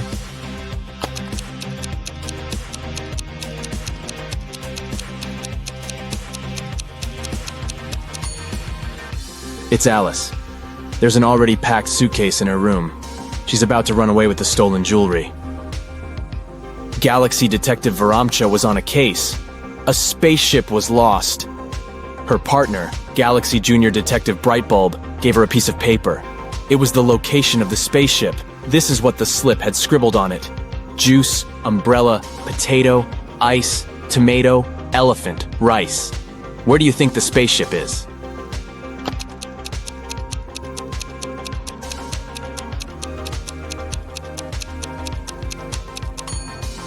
Right, it's on Jupiter. You just need to pay attention to the first letters of these words. Look at these girls. It seems to be a tough competition. But guess what? One of these girls is cheating. Can you figure out who it is?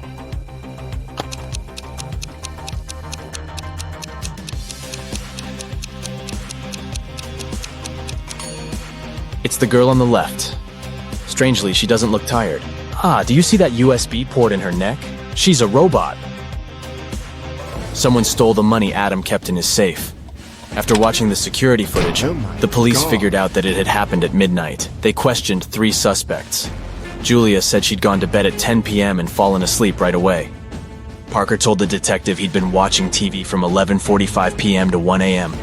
And Aiden said he'd been with his friends, playing computer games all night. The police arrested the thief. Who was it?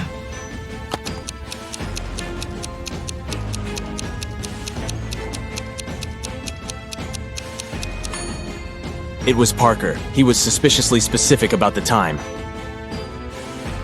Elijah went on a cruise. On the 3rd day, he noticed that one of the staff members was an imposter.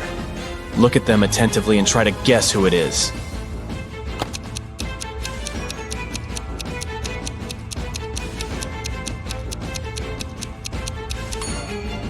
This waitress is actually hiding a police badge under her floral garland. She must be undercover.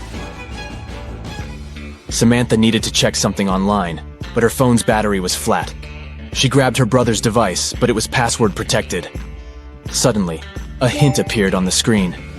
While I am in the air, I am not in oxygen. I am also in water, but not in hydrogen. I am necessary for all animals, but you won't find me in a zoo. Look in all brains, and you'll find me there too. Can you figure out the password?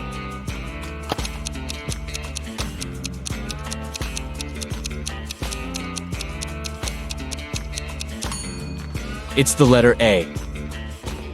Dora went to study for her exam in a coffee shop. She ordered some tea with milk, opened her laptop, and started working. At one point, she went to the bathroom. When she returned, her laptop wouldn't switch on and her cup was empty. Someone had spilled the tea on her computer, causing it to crash. Dora called the manager and told him what had happened. They came up with 3 suspects.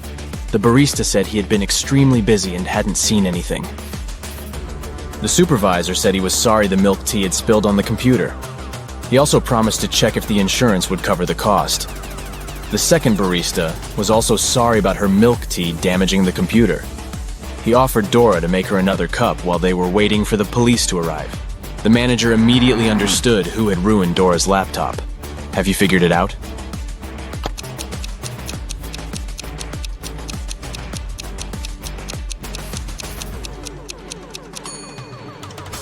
It was the supervisor.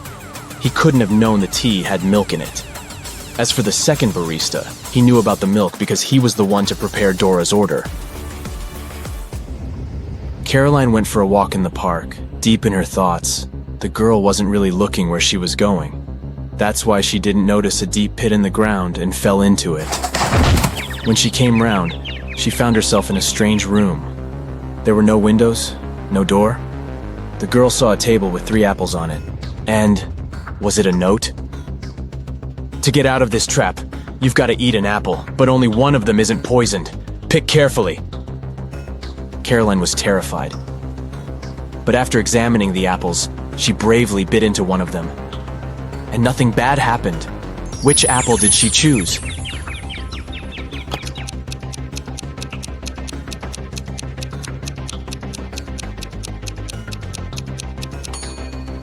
The girl chose the apple with a worm peeking out of it. If it could eat the fruit, a human probably could too.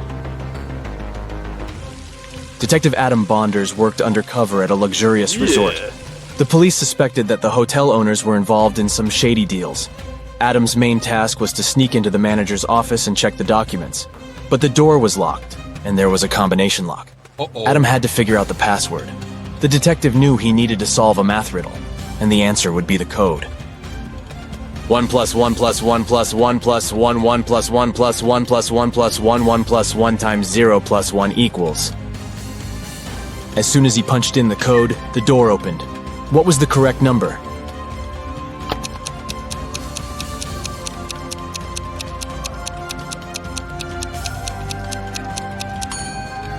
It's 30. There are no mathematical symbols at the end of the first and second lines. It means the whole thing looks like this. 1 plus 1 plus 1 plus 1 plus 11 plus 1 plus 1 plus 1 plus 11 plus 1 times 0 plus 1 equals 30.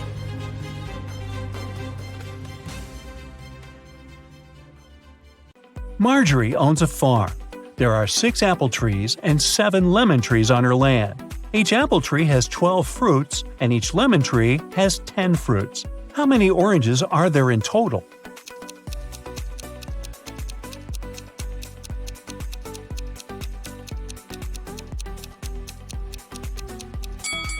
Zero. We didn't say that Marjorie has any orange trees. Marjorie inserts her diamond ring in a glass bottle and closes it with the help of a cork. Then she takes the ring out of the bottle without taking out the cork or breaking the bottle. Can you guess how she did it?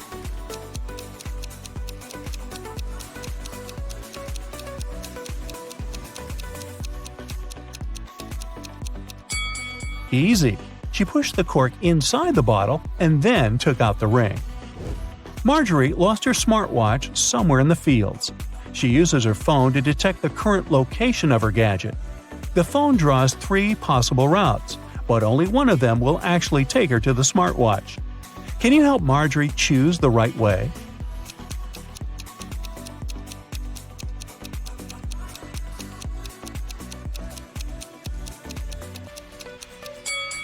Route A is correct.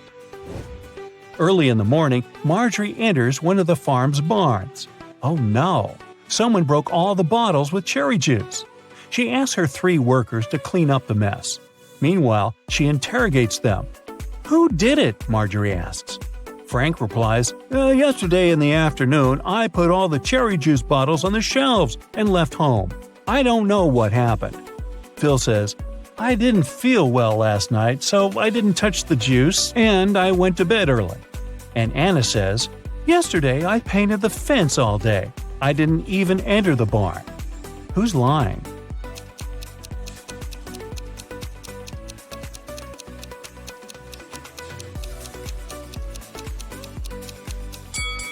Anna. She said she painted the fence, but it doesn't look freshly painted at all. After a long working day, Marjorie wants to relax and goes to the public swimming pool. She spots something really weird in the shower. One of these ladies is not from this planet. Can you guess who?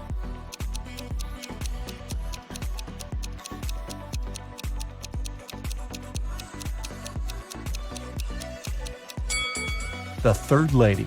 She's using ketchup to wash her hair instead of shampoo. Marjorie meets her 3 best friends by the pool: Megan, Sarah, and Raven. One of them gave birth to triplets 4 years ago. Can you guess who exactly?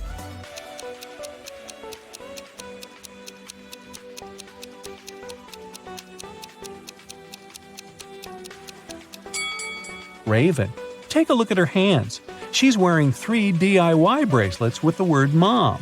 The triplets are now 4 years old, and her jewelry looks like something that they could have crafted. Marjorie and her besties go to a concert, but only one of these people is a real musician. Can you guess who?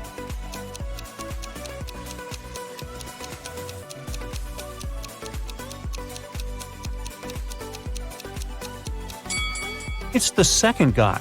The first lady put her sheet music upside down. After the concert, Marjorie takes a walk down the local street. There are 100 houses numbered from 1 to 100 on the street. Can you count how many times they use the digit 9 to number all the houses?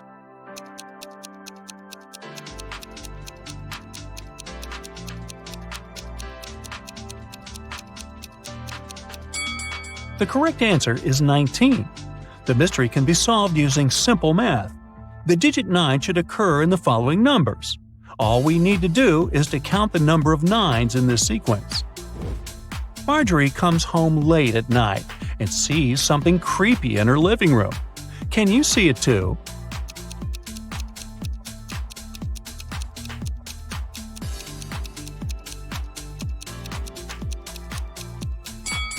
There are 3 ghosts in this room. What about the warehouse? Can you spot any ghosts here?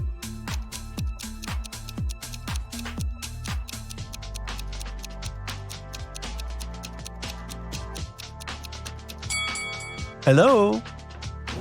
Let's take a look at the bedroom.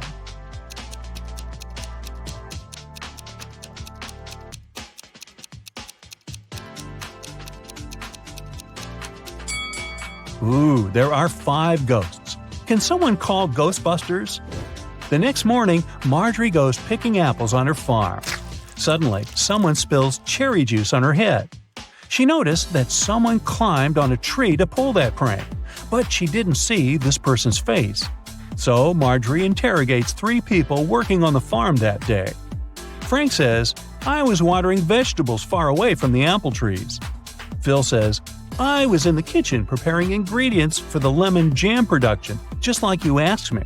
And Nina says, "I was in the garden picking lemons for the jam." Marjorie figures out who did it right away. What about you?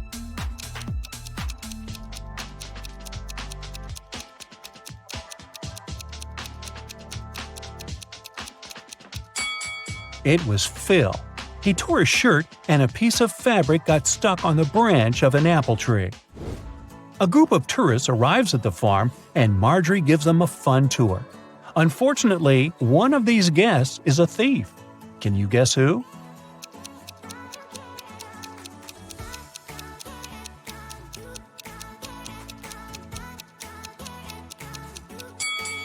This lady. She is sneaking cash from another person's purse. It's raining heavily all day, so Marjorie stays home alone and fries pancakes in the kitchen.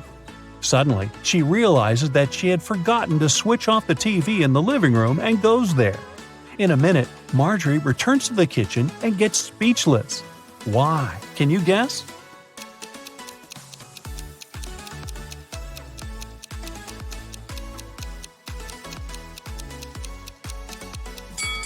When Marjorie left the kitchen, one prepared pancake was on the dish, but now it's gone.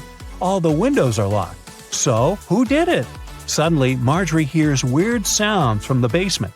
She goes there and finds the thieves. A family of raccoons broke into her house and sneaked the pancake. Can you count the exact number of animals in the basement?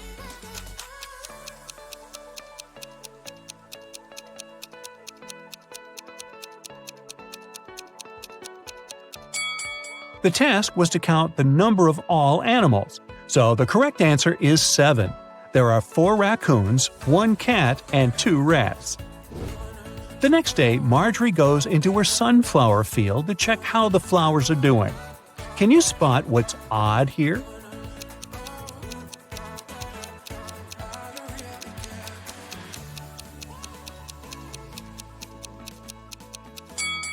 There's a socket built into the ground. Marjorie goes to Megan's birthday party. One of the guests has the number 2 written on his forehead, and the other has 3. Megan offers everyone a game. All 3 of you have a number on your forehead. The number on one of your foreheads is the sum of the other numbers. All the numbers are unique. Now, you can't talk to each other. If you guess your number correctly, you won't have to wash dishes. So, can you guess Marjorie's number?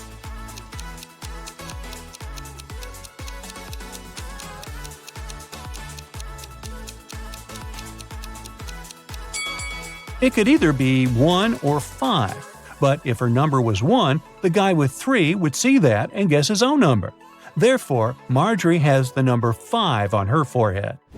The next day, Marjorie enters the farm's main barn. It's time to plant flowers in larger pots. She takes off her diamond ring to protect it from dirt. Marjorie puts it on the table. The process is almost finished, but suddenly Marjorie's phone rings and she leaves the barn to answer the call. After a while, she comes back and sees that the ring is missing. There are only 3 people on the farm today: Frank, Nina, and Megan. So Marjorie says, "One of you has taken my ring. What were you doing when I left the barn?" Frank replies, "I was in the bathroom washing pumpkins with Nina."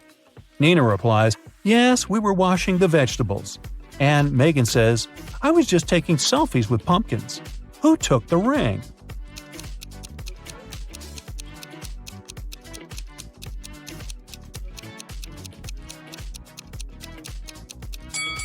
Look at this bird cage. It was opened. The canary bird flew out and took the ring. There are 3 sets of lab equipment on Marjorie's table. Can you sort the odd one out?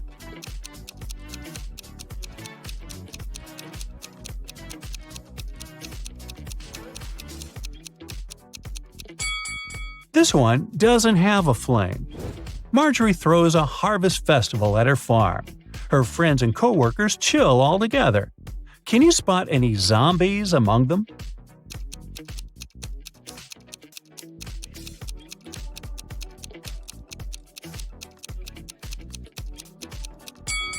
This dancer in the bushes doesn't look alive. As evening came, bright stars and a new moon showed up in the sky. Now Marjorie has to choose one of these 3 tunnels to escape. There's a family of creepy werewolves hanging out inside the first tunnel. The second tunnel is a home for mutant bats. They feed on humans and stay awake 24/7. And there is an unknown monster hiding in the third tunnel. Unknown because no one had ever returned from there alive to tell. Which tunnel is more or less safe to enter?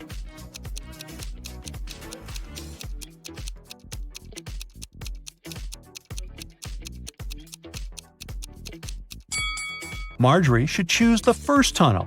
It's a new moon, so the werewolves are not dangerous yet. In a city's museum, an expensive golden egg covered in diamonds went missing. The museum workers noticed it in the morning, and, of course, they immediately reported the theft to the police. The city's best detective started investigating the case. She carefully looked through the footage and identified 3 main suspects. Then she saw a handprint on the glass the egg was placed behind. Take a look at these handprints and at the suspect's hands. Who is guilty?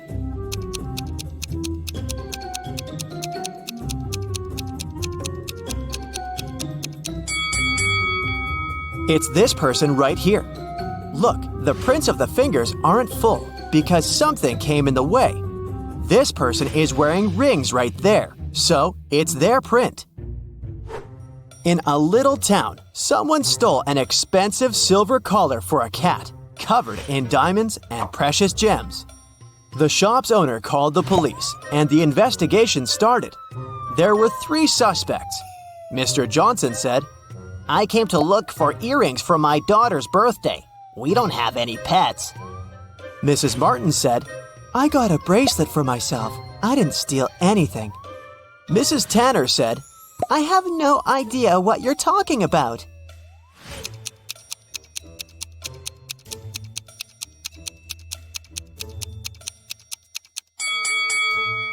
The thief is Mr. Johnson. There are cat footprints in his garden, so the family obviously has a pet. There was a robber in the city, and no one could catch him for several months. After another incident, the police saw the robber entering a hospital. They walked in and ran into 2 doctors. Which one of them is fake and is actually the robber?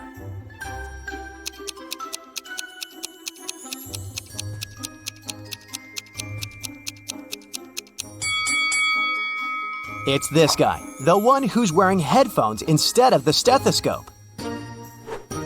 Mrs. Stevens went on a 3-month vacation, but had her workers coming regularly to maintain the house. When she returned, she realized that one of the workers was skipping quite a bit of work once in a while, going on an unplanned vacation themselves. Who was it? A gardener who takes care of the outside garden, a housekeeper who takes care of everything in the house, or a painter who is coming to paint her house.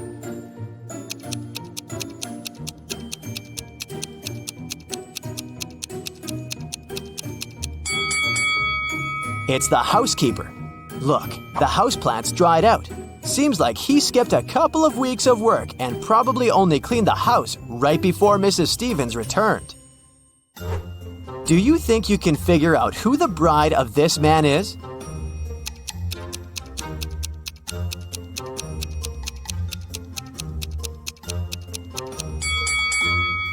It's this woman right here. Look, she has the same tattoo as this guy. A small city's police got a message that monsters silently flooded the town and now live among humans. It's not a problem, but the police decided to identify them all to keep an eye on them. Can you help the police identify in which houses the monsters live? Here's the first task. You see 2 houses and a vampire lives in one of them. Which one?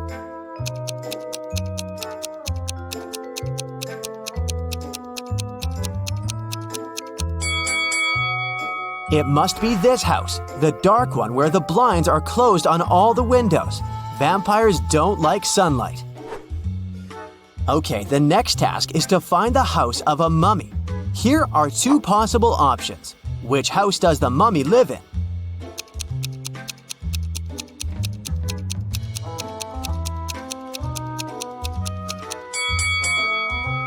This one. Look, there are bandages around the house. The next creature whose residence we need to identify is a gnome. Take a look inside 2 houses. Can you tell where the gnome lives?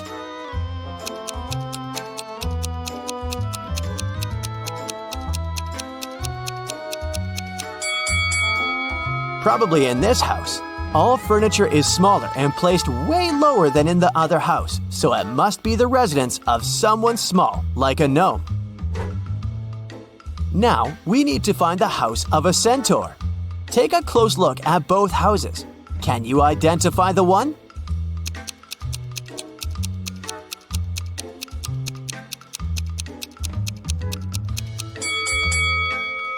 This one right here. See, there are horse prints on the pathways to the house. The last one. A real witch lives in one of these houses. Can you tell where you're most likely to be bewitched?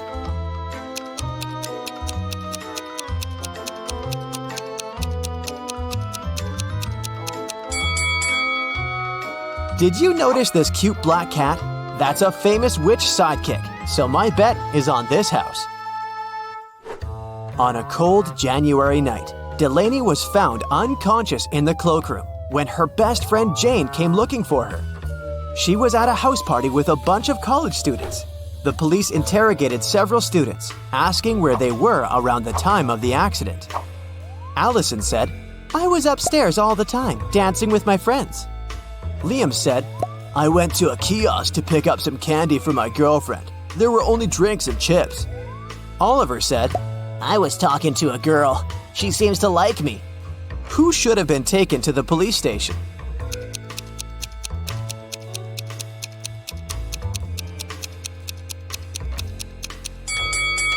Liam. It's a cold night, and he would need a jacket to go to a kiosk. And if he needed a jacket, he would go into the cloakroom to get it, and would have found Delaney instead of Jane. So either he lied or walked past an unconscious girl. Ronan Collins, a successful businessman, went missing. His family reported it to the police. The main suspect was Ronan's business partner, Jennifer. She had been out of the city, but as soon as she returned, the police knocked on her door and asked if she knew something about Ronan's disappearance 2 weeks prior. "I just returned from my month-long trip to the Amazon rainforest an hour ago. I haven't heard anything about it." The detective didn't believe her right away and took her to the station for further investigation. Why?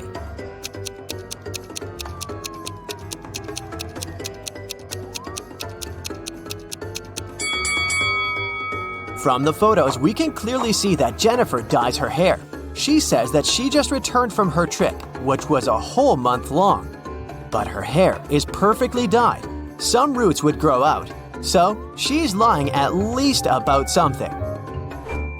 Esme was having a walk in a forest and got lost.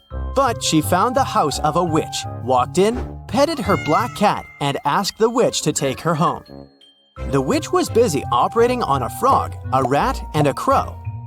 She was using magical healing gloves, but she only had 2 pairs, so she needed Esme's help to figure it out, and then she'd take her home. How can she operate on all 3 animals with the 2 pairs of magical gloves, but remain sanitary?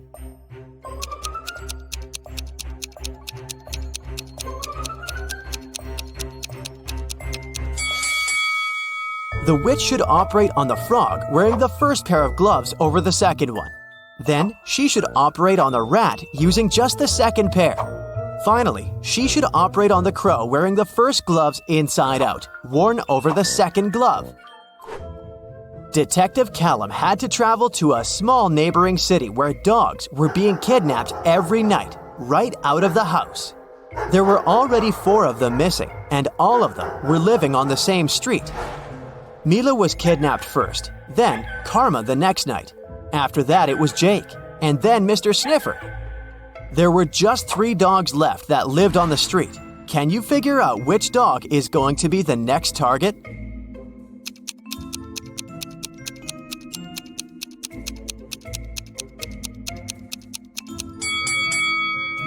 Look carefully at the dogs that were kidnapped, or actually at their collars. The first dog that was kidnapped has a red collar. Karma has an orange collar. Then Jake was wearing a yellow one, and Mr. Sniffers owned a green one. Seems like they're being kidnapped in order of rainbow colors. So, the next target should be this dog, the one wearing the blue collar. Mason called the police, reporting that his metal safe box with his savings was stolen. He walked into his bedroom right in time to spot the robber throwing the safe out of the window and disappearing in the window right after. So, Mason wanted the robber caught or his insurance to pay him the money he had lost. The detective came to investigate. "Did you touch anything in the room after the incident?" he asked. "No, I came straight to you." "Then there was no robber," the detective concluded. "Why?"